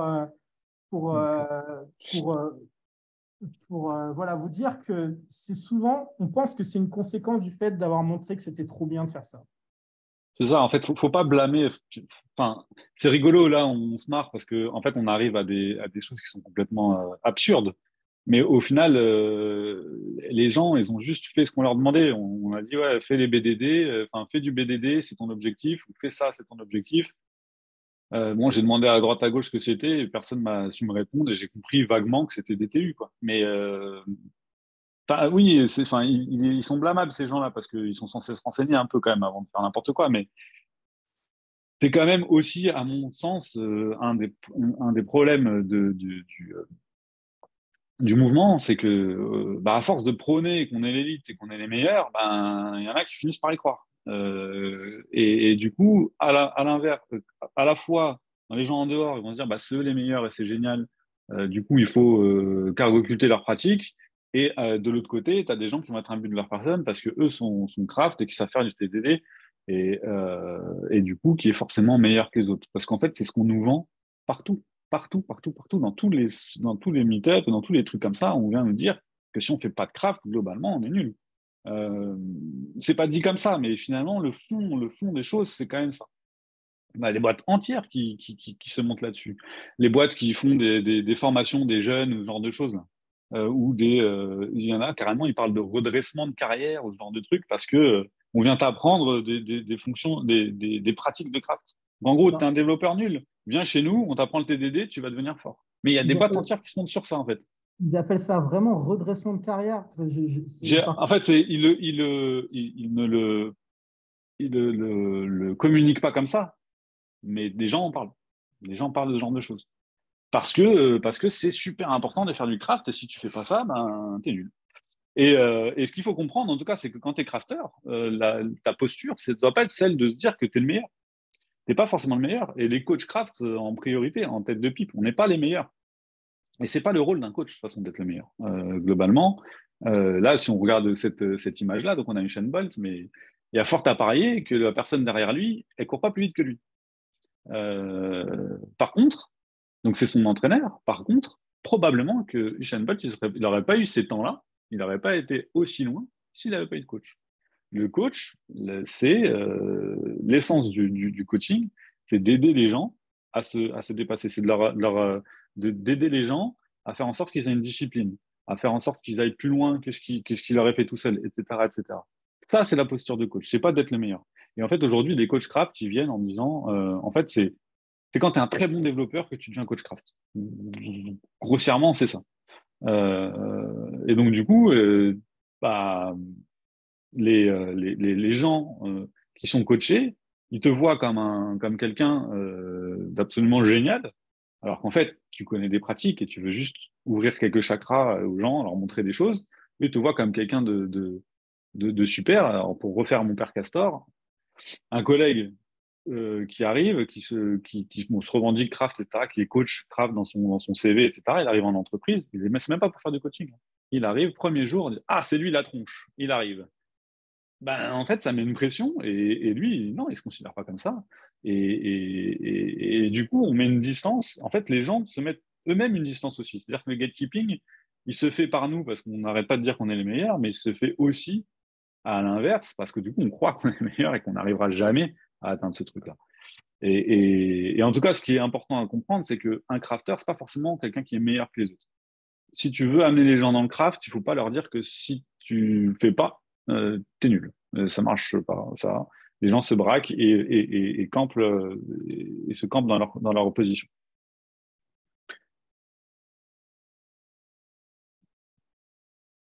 Alors, j'aime bien cette image. Hein.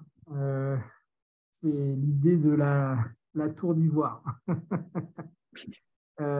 Qui va souvent avec cette notion en fait de on est les meilleurs. Je vais vous parler moi d'une anecdote. Un jour, j'ai un manager qui m'appelle et qui me dit qu'il aimerait aider les développeurs et les développeuses qu'il a dans son équipe à améliorer leurs pratiques et avec le software craftsmanship.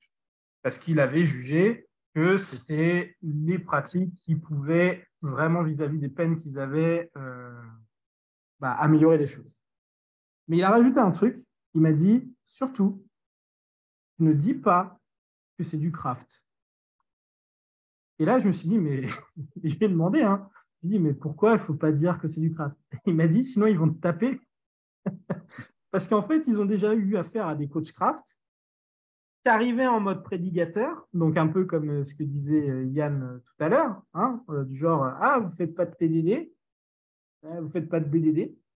Ils ne sont pas allés regarder, par contre, ce qu'on faisait les gens, mais ils sont allés dans leur coin, ils ont pondu un plan de formation, ils ont pondu plein de formations et des katas, ils les ont décontextualisés, 2-3 Fizzbuzz, un roadmap numéral, et puis c'est gagné. Et les gens, quand ils retournaient dans leur contexte, TDD, ils ne savaient pas comment l'appliquer. Et par contre, ces gens-là ne voulaient surtout pas se mêler en fait, de l'opération. Hein, c'était vraiment, je me mets dans mon coin, moi je suis le sachant, je suis surtout là pour te déverser mon savoir, mais je ne me mélange pas plus que ça. Ce qui fait qu'en plus, le management ayant payé pour cela, ça va rajouter de la pression sur les gens parce que on vous a payé des coachs, ça ne s'améliore pas, on vous a payé des formations TDD, vous ne les appliquez pas, etc., etc. Alors que ils ont toujours la pression de livrer, ils ont toujours, on ne leur donne pas forcément l'espace qu'il faut. Et ce qui fait que ces coachs un peu hors sol dans leur tour d'ivoire, ça a créé en fait une fracture. C'est le problème aussi qu'on a eu, nous, avec les agilistes, pour ceux qui ont une vision peut-être un peu négative des agilistes. Et il faut faire attention à ne pas être dans une tour d'ivoire. Parce que quand on coach ou qu'on aide les autres, il faut être au plus près de leurs préoccupations. Parce que sinon, on ne fait que du solution push. C'est-à-dire qu'on arrive en top-down en disant c'est ça qu'il faut faire. Mais en réalité, ce n'est pas d'équerre vis-à-vis de leurs problèmes. Ou sans l'adaptation à leurs problèmes dans leur contexte, eh bien, ça ne prendra pas, en fait. Il faut leur démontrer que ça leur apporte de la valeur. C'est pour ça que nous, on prône beaucoup, en tout cas chez Shodo et avec Yann, dans notre méthode de coaching, ce qu'on appelle le coaching embarqué, où on va vivre ce que vit l'équipe. On est avec l'équipe, on participe au cycle de vie, on met la main à la pâte, on regarde où sont les problèmes avant même de faire des précos. Parce que de toute manière, comme on dit, nous, on ne croit pas au mode TDD, BDD, DDD, clé en main, et hop, vous êtes les meilleurs du monde. Il faut traiter tout le monde comme son égal aussi. Ce n'est pas parce que vous avez arrivé, c'est ce que dit un petit peu Yann, dans une structure, parce que vous êtes coach, ou bien que vous êtes juste craft et vous pensez que vous avez de meilleurs outils que les autres, il faut infantiliser les gens autour de vous. Donc, il faut vraiment traiter les gens comme votre égal, respecter en fait leurs pratiques et leur niveau et s'adapter. Le but, c'est de créer, comme le dit le manifeste, des partenariats productifs, notamment en aidant les autres à travailler ensemble. Et on parle souvent de relever le niveau dans Craft, notamment parce que tout en haut du manifeste, il y avait Rising the Bar. Sauf qu'on a tendance à ériger ça comme un acquis, qu'on a levé la barre. Mais en fait, et Yann avait insisté un petit peu dessus au début, ce qu'on dit, c'est aspiring craftsman, en fait. Donc, c'est fait aspirant artisan du logiciel. Donc, ce qui est que c'est quelque part inatteignable d'être au top. C'est qu'on cherche à s'améliorer en continu, mais donc, on n'est pas au top. Donc, il faut arrêter de se considérer comme étant au top. Et en fait, en aidant les autres, on va apprendre aussi. Donc, les autres nous aident à s'améliorer, notamment avec des méthodes qui sont en dehors du craft. Donc, le but, ce n'est pas de les convertir, et c'est d'aider tout le monde, quel que soit en fait leur poste et quelle que soit leur culture. C'est ça, pour nous, le craft. Et c'est les aider dans leur pratique. C'est les aider à faire mieux. Et selon ce qu'ils considèrent comme étant pouvant les aider. Parce qu'il faut faire attention, infliger de l'aide, ça ne fonctionne jamais. C'est comme ça que vous allez écœurer les gens. Et notamment, tout ça, on a tourné un petit peu autour, mais il y a beaucoup trop le culte du héros dans la tech, dans le dev, dans notre métier. On va ériger des personnes, notamment certains signataires du manifeste, comme étant des dieux, ou certaines entreprises, on va dire, c'est trop bien ce qu'elles font. Du coup, tout ce qu'elles font, techniquement, je vais l'appliquer parce que c'est Facebook qui a fait React ou je ne sais pas quoi. En fait, il faut faire attention au côté shiny des conférences, au côté super-héros des gens. Parce que je ne sais pas si vous connaissez cette référence-là. Ça, c'est... j'ai oublié son nom d'ailleurs. The Boys. Ouais, Homelander. Ouais, Homelander. Donc, c'est l'alter ego de Superman et c'est un vrai pourri, en l'occurrence. Et en fait, il faut considérer tous les métiers. Parce qu'en réalité, il n'y a pas de super-héros ni rockstar dans la tech. Et une des raisons à ça, c'est que le logiciel, il est produit par des organisations et pas par des individus. Ce n'est pas vous tout seul en tant que dev qui construisez le logiciel. Ce n'est pas vous qui produisez le logiciel. Ce sont les organisations et tous les moyens qui sont mis ensemble.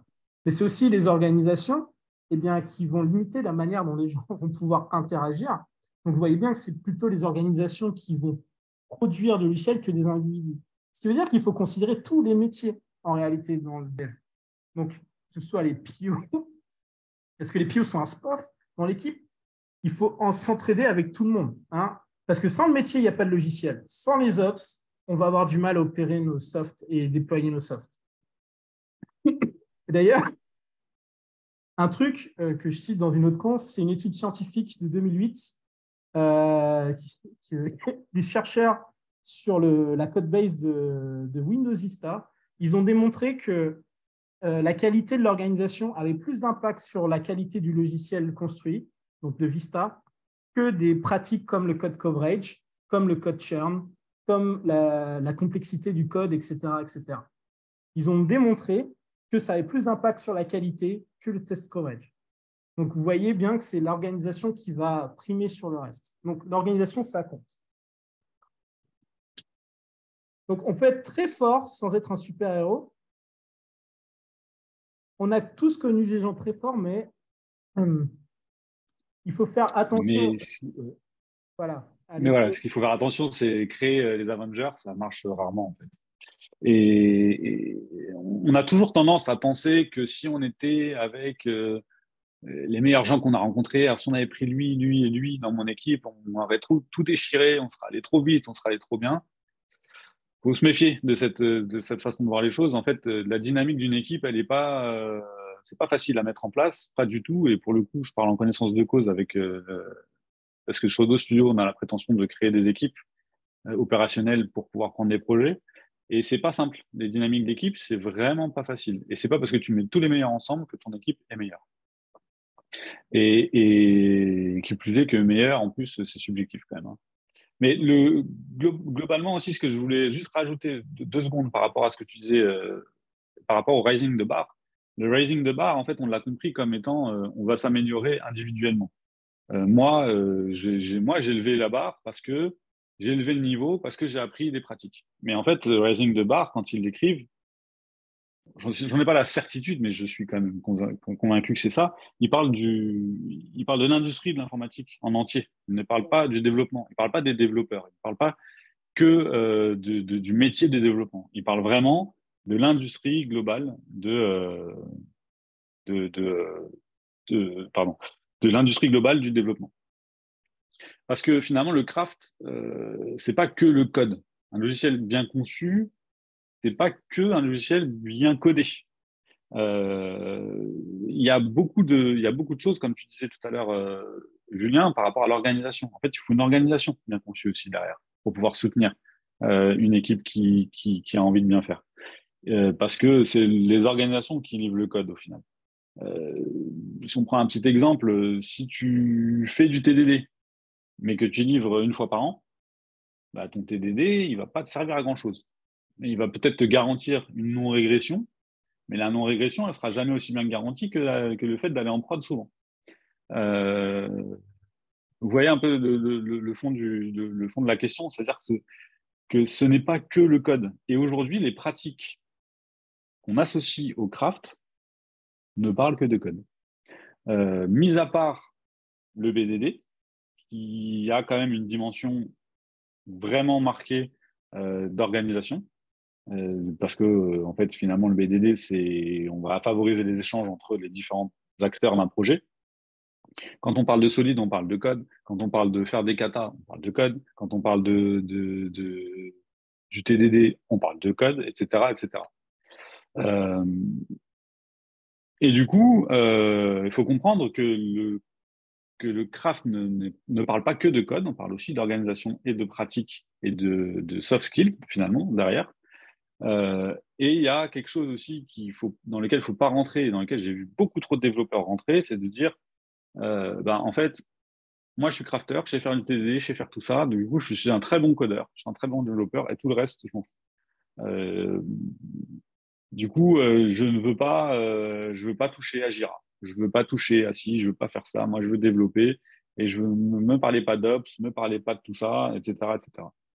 Le métier de développeur, de crafter, si on peut appeler ça un métier, en fait, c'est aussi de s'intéresser à plein d'autres choses que le développement, que le code pur, parce qu'on est conscient que livrer un logiciel fonctionnel et bien conçu, ça passe par toutes les strates de la création de logiciels et pas uniquement par le code. Donc, il faut aussi connaître d'autres choses.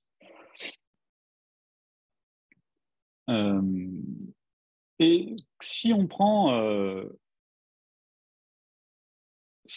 un peu toutes les problématiques là qu'on a mis en avant depuis tout à l'heure, c'est quelque chose d'assez frappant en fait, c'est que toutes les problématiques, comme on disait, elles sont liées à l'humain, mais elles sont liées à un trait de caractère de l'humain, un péché, un des 7 péchés capitaux même, qui est l'orgueil. Et l'orgueil au sens propre du terme. Je sais pas, en fait, on a une mauvaise définition en français de l'orgueil. En fait, enfin, c'est pas forcément une mauvaise définition, mais en fait, c'est euh, on a les gens globalement ne savent pas ce que c'est que l'orgueil. Quand on parle d'orgueil, on associe souvent ça à la fierté. En fait, c'est difficile. La définition même de l'orgueil, elle est très liée à la fierté. Et en fait, c'est pas tout à fait. L'orgueil, c'est uniquement se sentir supérieur aux autres. En fait, c'est ça. Être orgueilleux, c'est quelqu'un qui se sent supérieur aux autres. Alors, je vous apprends peut-être rien, mais moi, je l'ai découvert il n'y a pas si longtemps que ça, que la vraie définition de l'orgueil, c'était ça. Et c'est exactement ce qu'on fait dans le craft, dans la communauté craft, en fait, elle est orgueilleuse par essence, en fait. Enfin, pas par essence, mais tout le monde l'est. Tout le monde se dit, si je fais partie de cette communauté, je suis mieux que les autres. Et ça, c'est très dangereux, et c'est vraiment ça qui, à mon sens, tire tous les problématiques qu'on a eues là. Qui va tirer le fait d'être gatekeeper, qui va tirer le fait d'être, de se battre, du coup, de rabaisser les autres, etc., etc. De penser que nos pratiques sont les meilleures, qu'il n'y a rien d'autre, etc., etc. En fait, tout ça, c'est lié à l'orgueil. Donc, c'est quelque chose sur lequel il faut faire gaffe parce qu'on ne connaît pas le contexte des gens, on ne sait pas tout ça. Donc, se mettre au-dessus des autres, c'est compliqué. Et le fait d'être orgueilleux sur les pratiques, ça ne nous pousse pas à les remettre en cause. C'est-à-dire que puisqu'on part du principe que c'est mieux que le reste, ben déjà c'est mieux que le reste. Donc si on fait ça, c'est cool. C'est mieux que tout le reste. Donc en fait, ça nous pousse pas du tout à regarder ce qu'on fait et à se dire tiens, est-ce qu'on pourrait améliorer ça ou est-ce qu'on pourrait améliorer ci. Et donc il faut qu'on puisse permettre la critique du craft. Et les positions orgueilleuses, les positions élitistes ne permettent pas la critique. Et les gens, si quelqu'un te dit moi le TDD je suis pas convaincu, va dire ça en meetup software craft, il y a bien 80% de l'audience qui va dire lui, ça doit pas être un bon développeur. En tout cas, qui va penser ça. Voilà, vous n'êtes pas vos pratiques. C'est-à-dire qu'une pratique, c'est quelque chose qui évolue dans le temps. La manière dont on fait du TDD aujourd'hui, ce n'était pas la même qu'en 99.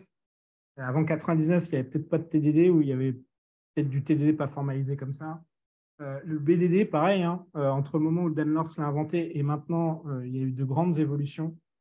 Et le BDD, d'ailleurs, je ne sais pas si vous savez comment c'est né, mais Dan North, en fait, voulait tuer le TDD d'une certaine manière avec ça. Parce qu'il ne savait pas comment on faisait pour… lui, il galérait à trouver comment bien construire, enfin, comment commencer le TDD, comment tu le bootstrap, jusqu'où il fallait tester. Il a écrit un article là-dessus, hein, d'ailleurs. Il voulait même tuer le concept de test en transformant tout en comportement. Bon, il n'en est pas arrivé là, mais il a quand même créé quelque chose d'utile, c'est le BDD. Mais il faut savoir que voilà, c'est né d'une critique. Donc, il faut laisser la place à la critique parce que c'est la critique qui fait qu'on améliore les choses.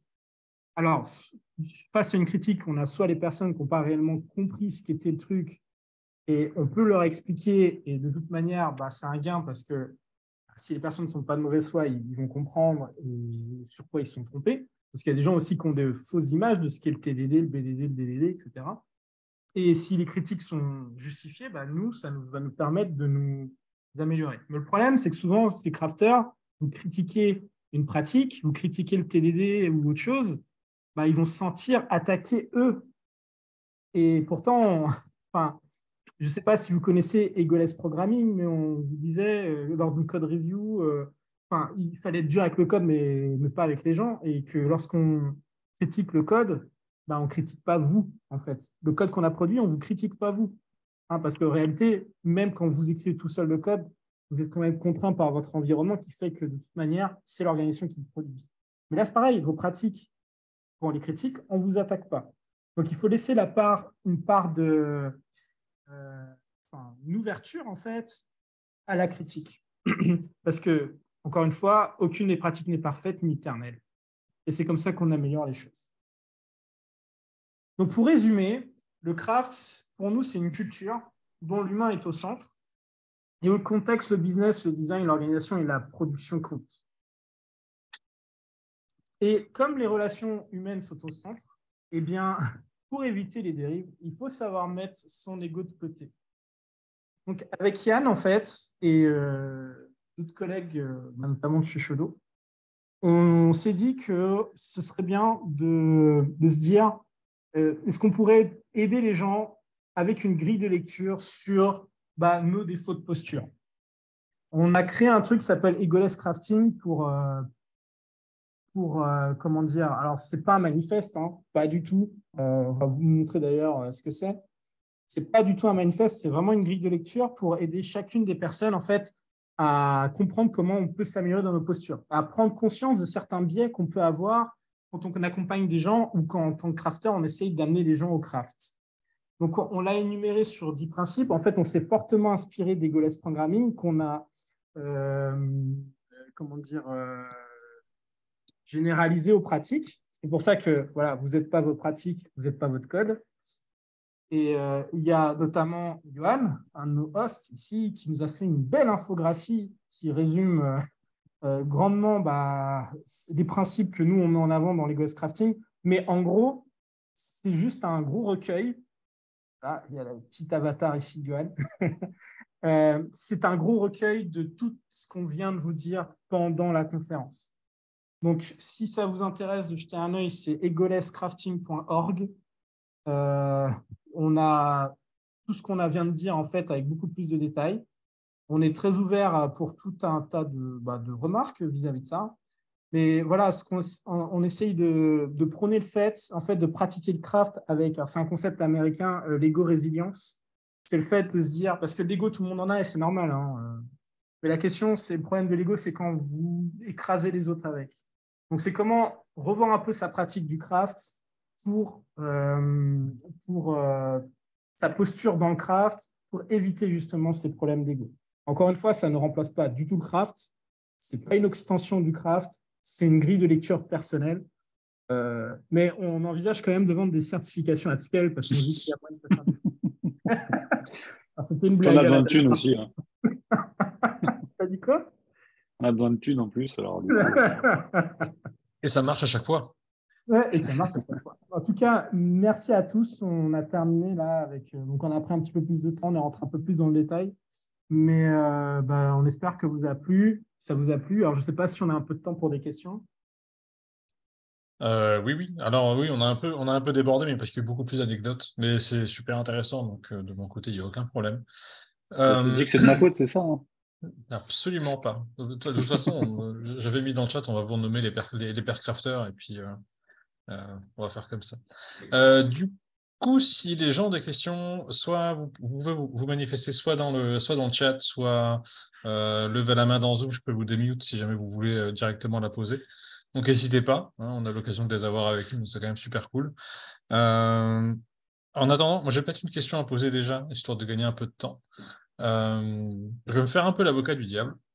Donc on sait que le craft, c'est notamment tout ce qui est axé vraiment sur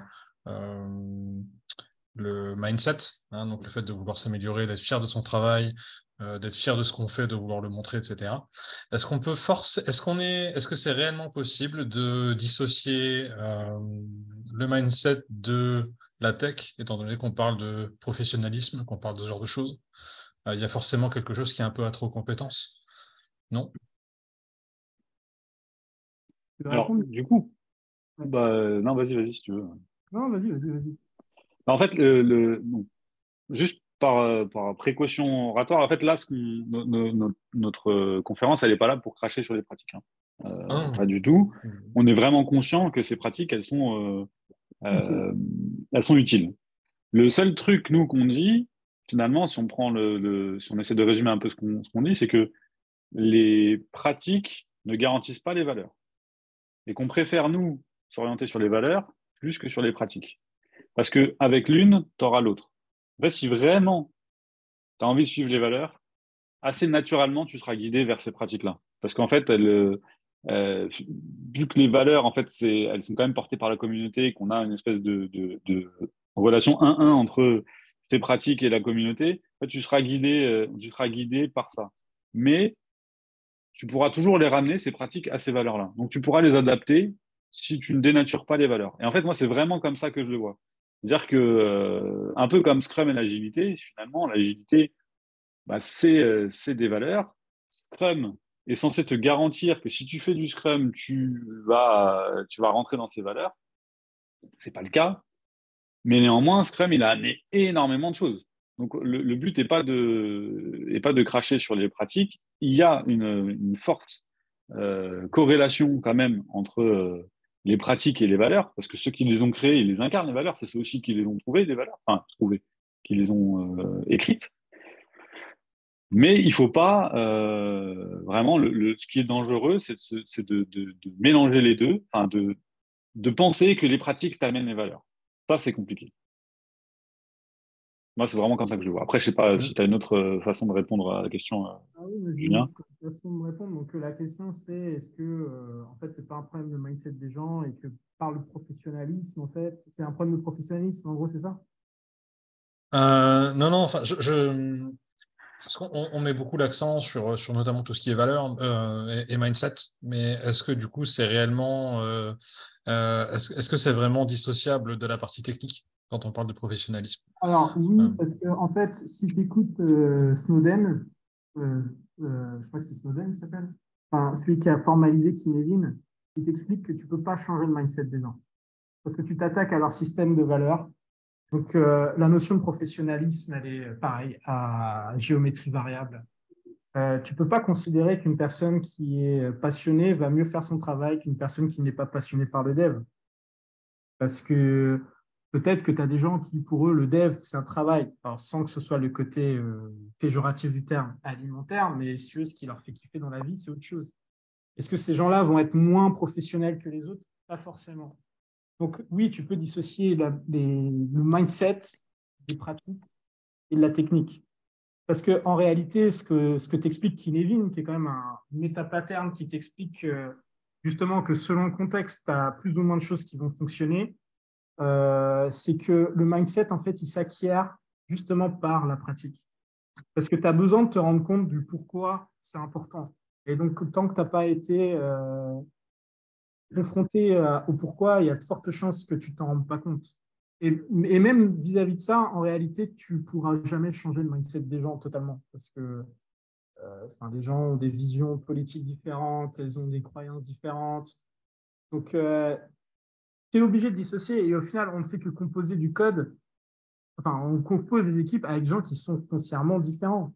Enfin, je suis quasiment sûr que dans votre équipe, vous avez des personnes qui ont des mindsets qui diffèrent des vôtres et vous arrivez à travailler ensemble. Il faut faire attention aussi à l'entre-soi, c'est-à-dire que c'est pas forcément une bonne chose, et ça va peut-être paraître bizarre ce que je vais dire là, d'avoir qu'une équipe qu'avec des crafters, d'avoir que des gens qui font du craft, parce que tu vas être que dans le biais de confirmation, créer un entre-soi, et vis-à-vis de l'extérieur, tu vas faire du gatekeeping. Et de manière complètement, comment dire, complètement involontaire. Mais encore une fois, vis-à-vis de ce qui est produit, bah, oui, la technique, forcément, elle n'est pas forcément tant que ça, comment dire, impactée par le mindset. Parce que, tu vois, même quand tu prends les études scientifiques, on t'explique que c'est l'organisation, mais ce n'est pas le mindset de l'organisation qui va te changer, qui va changer.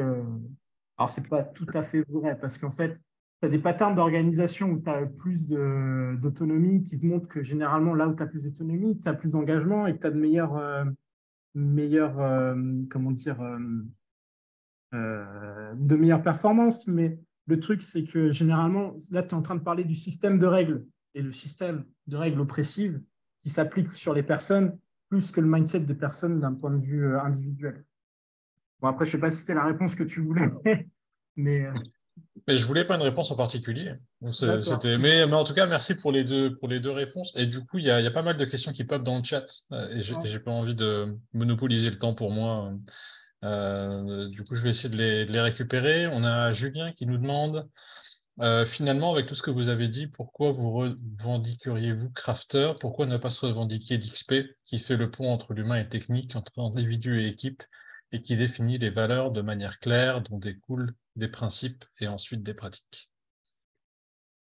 Parce que XP, c'est pas bankable. C'est là où ça a foiré. D'ailleurs, Ken Beck, Je rigole. l'a dit, hein. Ken Beck a dit qu'il a inventé le Betamax de l'agilité. Hein.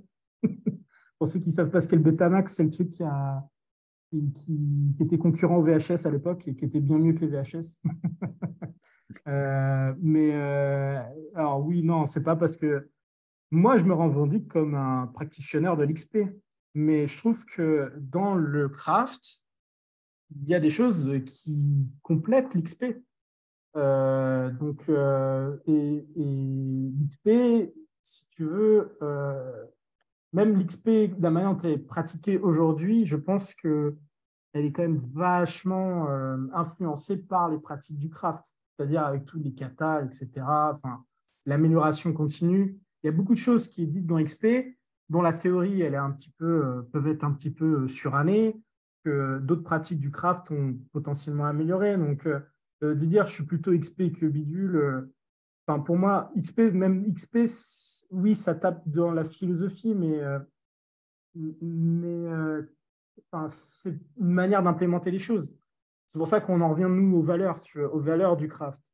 XP a des principes plus que des valeurs, en réalité.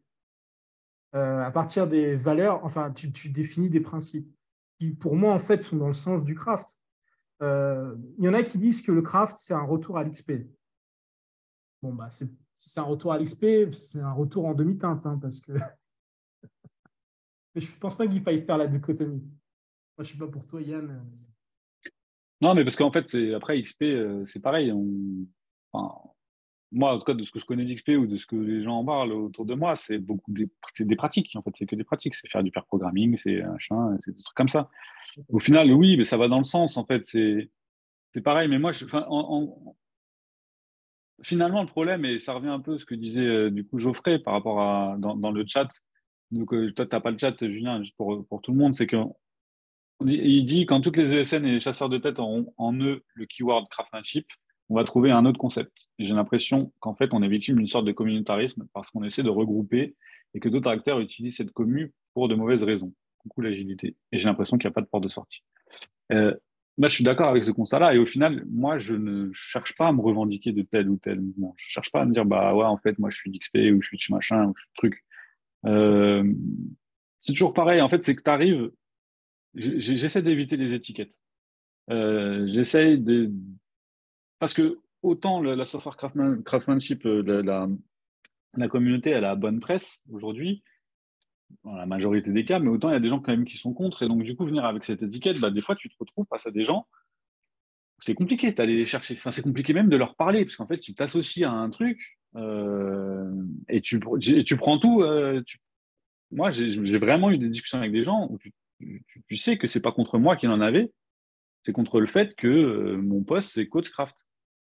Et du coup, c'est des remises en question tout le temps, c'est essayer de montrer qui est le meilleur et machin et tout ça. Et en fait, du coup, moi, personnellement, j'éviterai de me taguer XP ou Craft ou machin ou ce que tu veux. Bon, aujourd'hui, il y a une réalité aussi du marché qui fait que quand tu tags Craft, ben, enfin, dire, il y a des gens qui cherchent des coachs Craft.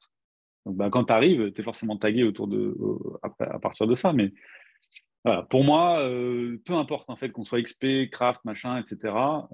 Moi, j'ai des valeurs. Je me retrouve plus ou moins dans les valeurs qui sont énoncées dans le manifeste du craft. Bah voilà, en fait, moi, ça me suffit. J'ai pas besoin de m'étiqueter tel ou tel. Avec la réalité du marché, il y a aussi l'essentiel besoin de devoir vendre quelque chose. Et on en parlait tout à l'heure, enfin, vous en avez beaucoup parlé aussi tout à l'heure. On avait notamment avec l'agilité tout ce qui était certification, l'agile scale. Et maintenant, on arrive malheureusement à avoir des certifications aussi sur le craft. On,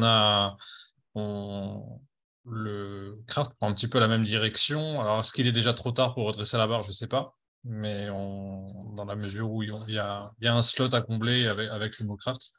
Euh, c'est le business prend le dessus.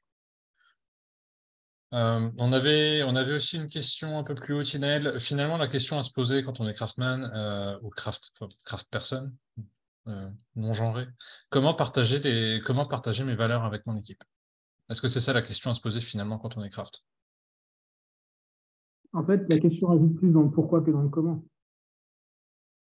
Et pourquoi tu veux partager tes valeurs. Alors, ça ne veut pas dire que le pourquoi dans le sens, tu n'as pas de raison de le faire, mais Euh, la question, c'est est-ce que tu fais ça pour aider les autres ou tu fais ça pour valoriser ce que tu sais et est-ce que tu fais ça parce que tu veux confirmer le fait que c'est la meilleure manière de faire?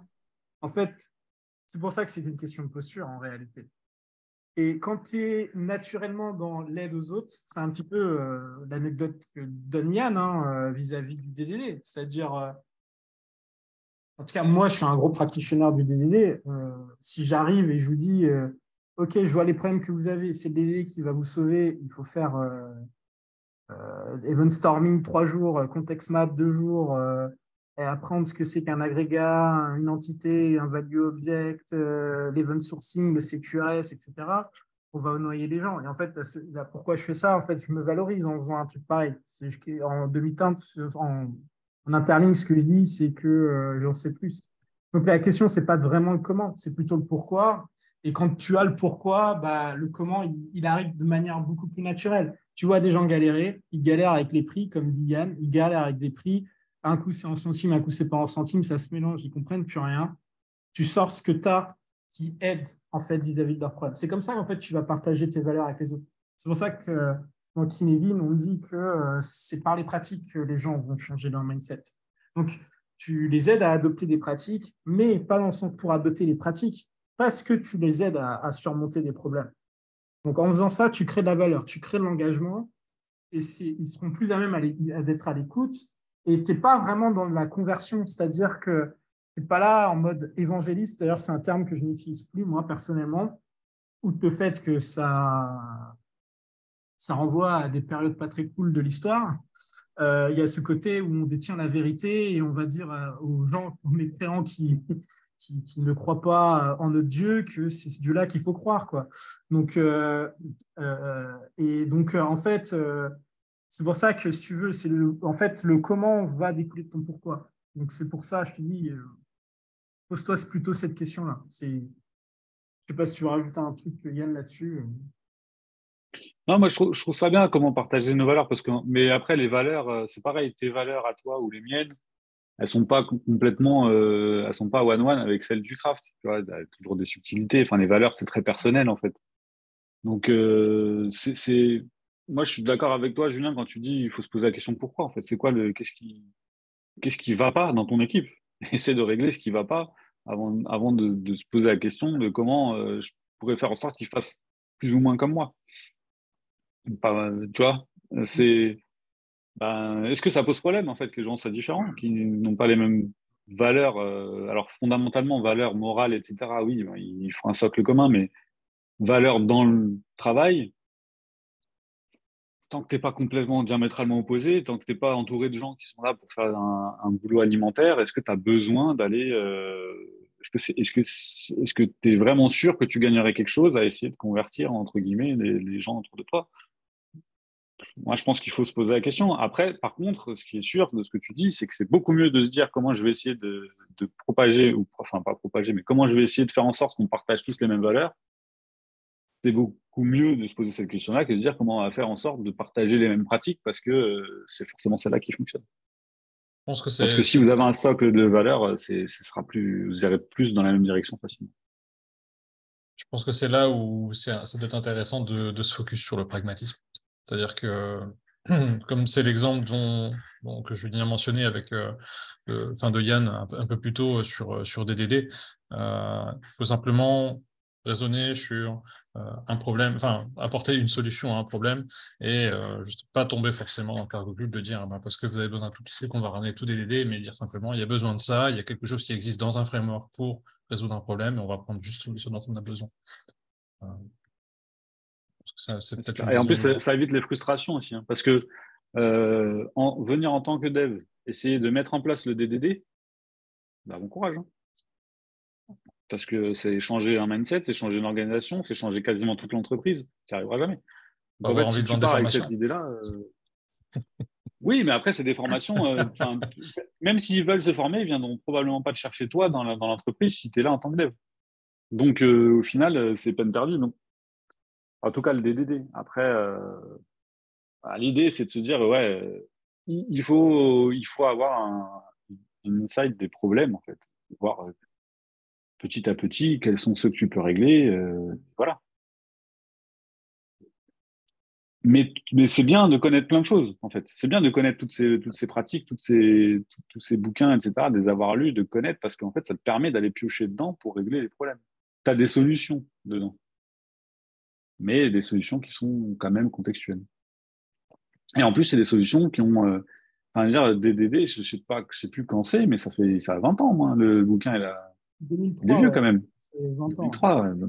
Donc l'industrie, elle est quand même un peu différente depuis 20 ans. Donc lui, il écrit après avoir fait des constats sur sa propre expérience. Donc on parle même pas de 20 ans, parce que c'est le moment où il sort. Donc c'est son expérience des années 90 dans le dev. Bon, il vient avec plein de trucs super. Eric Evans, il vient vraiment avec plein de trucs chouettes et qui sont cool, mais aujourd'hui, ça a changé. Donc, est-ce que vraiment on peut venir complètement tout plaquer, tout calquer avec son constat des années 90? Je suis pas sûr. En tout cas, pas partout. Tu peux le faire dans une entreprise qui collait peut-être comme dans les années 90. Et il y en a beaucoup hein, qui n'ont pas trop évolué. Mais globalement, voilà, les pratiques changent, l'industrie change, tout change. Du coup, ouais, il faut pas prendre moi, je pense qu'il faut, comme tu disais, être pragmatique, quoi.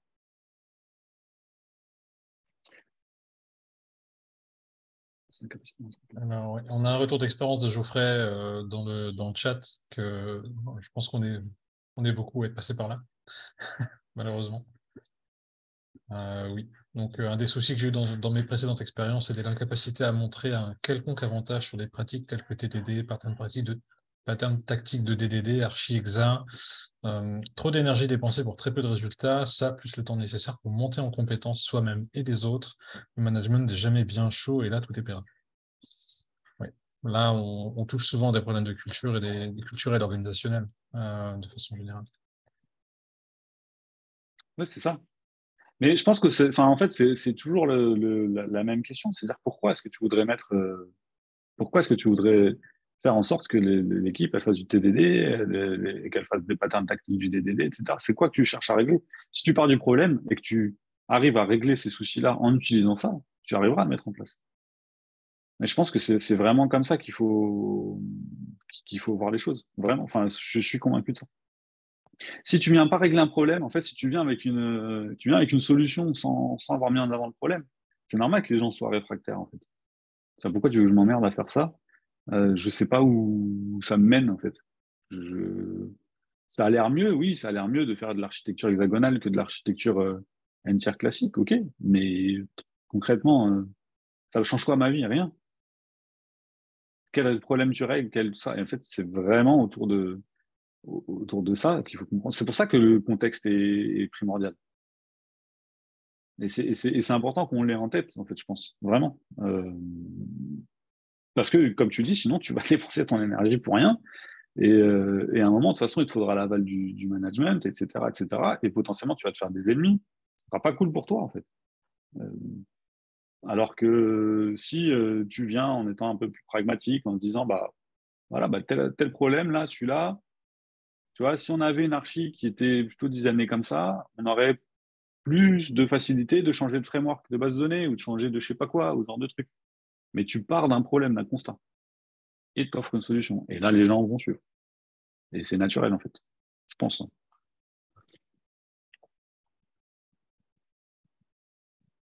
Du coup, je crois qu'on est à court de questions. Alors, moi, on va arriver au bout. J'ai pas envie de retenir les gens trop longtemps. Je pense que d'ailleurs chez Iwan, je pense qu'il il doit être très tard. Du coup, j'en profite juste pour les participants. Allez regarder le site de Shodo, c'est vraiment super intéressant. Le mindset de la boîte est vraiment intéressant. Ça vaut le coup d'œil.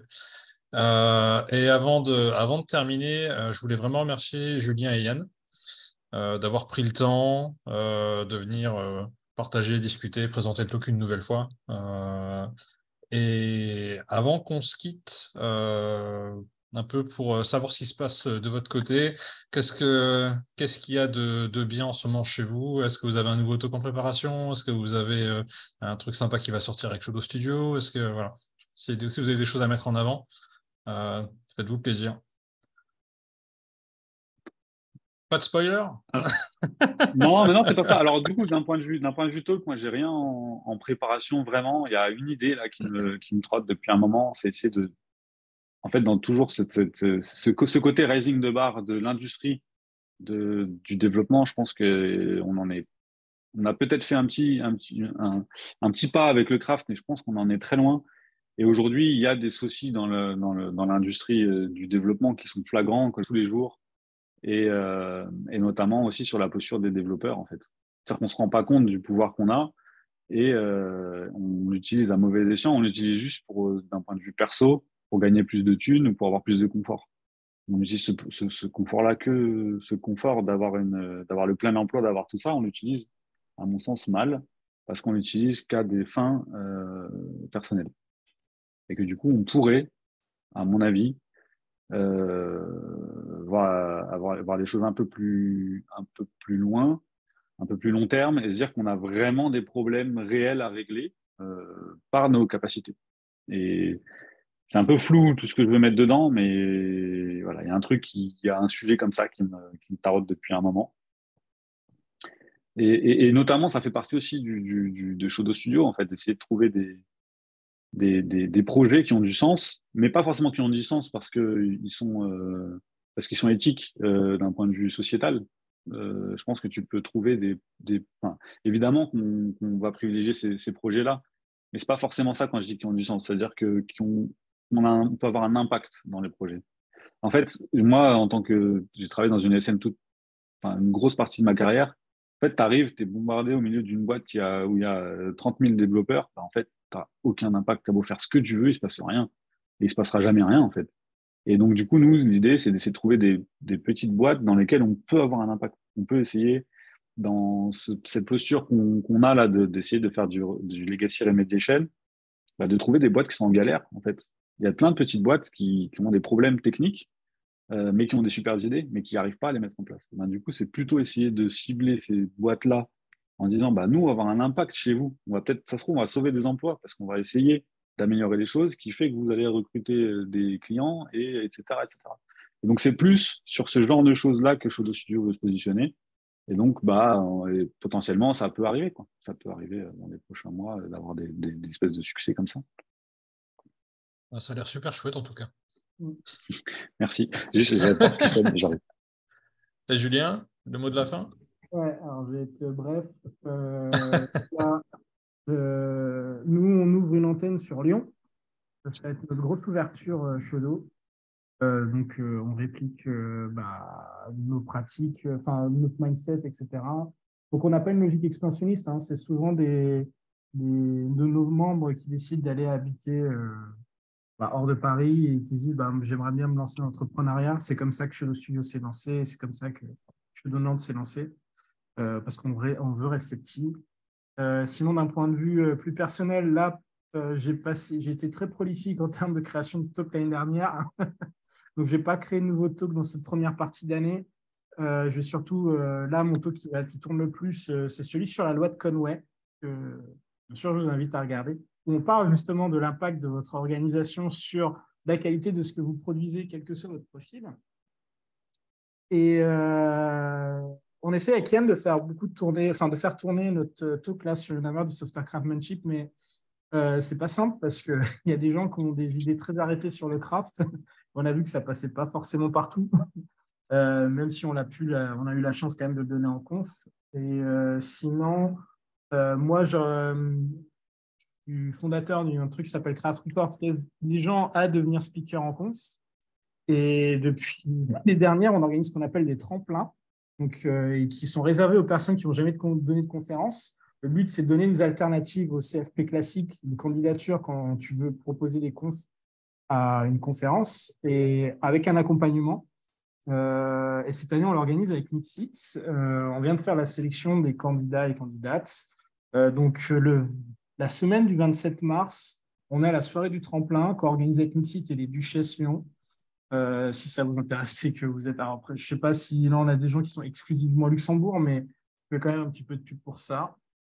On va accompagner des personnes dans leur premier pas en tant que speaker.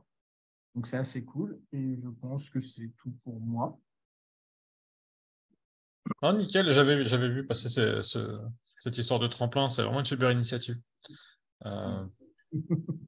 Bah écoutez, c'est tout. Encore un grand merci d'être passé. C'était vraiment super de vous avoir avec nous. J'espère que les gens sont contents. En tout cas, on avait une bonne participation, donc je pense que oui. Bah écoutez, je vous souhaite tout le meilleur pour cette année. Peut-être qu'on se verra un jour sur Luxembourg, ou sinon sur une conf, on verra. Et il me reste juste à vous souhaiter du coup une bonne soirée et à Merci, toi bientôt tout le aussi, monde. et tout le monde. Merci à beaucoup. Et Merci beaucoup pour votre temps, les gars. je Merci à termine vous. juste la petite com gratuite sur le Meetup Craft. On n'a pas beaucoup communiqué, mais avec Tinel et Arthur, on est en train de préparer des choses vraiment sympas. On va annoncer ce qui va se passer dans les prochains mois. On est super excités par rapport à ça. Donc ne perdez pas patience. On est là, on bosse dessus. Voilà. Cool. Façon de terminer. Merci à tout Allez, le ciao, ciao monde. tout le Bonne monde. soirée. Merci, À bonne soirée à plus. vous.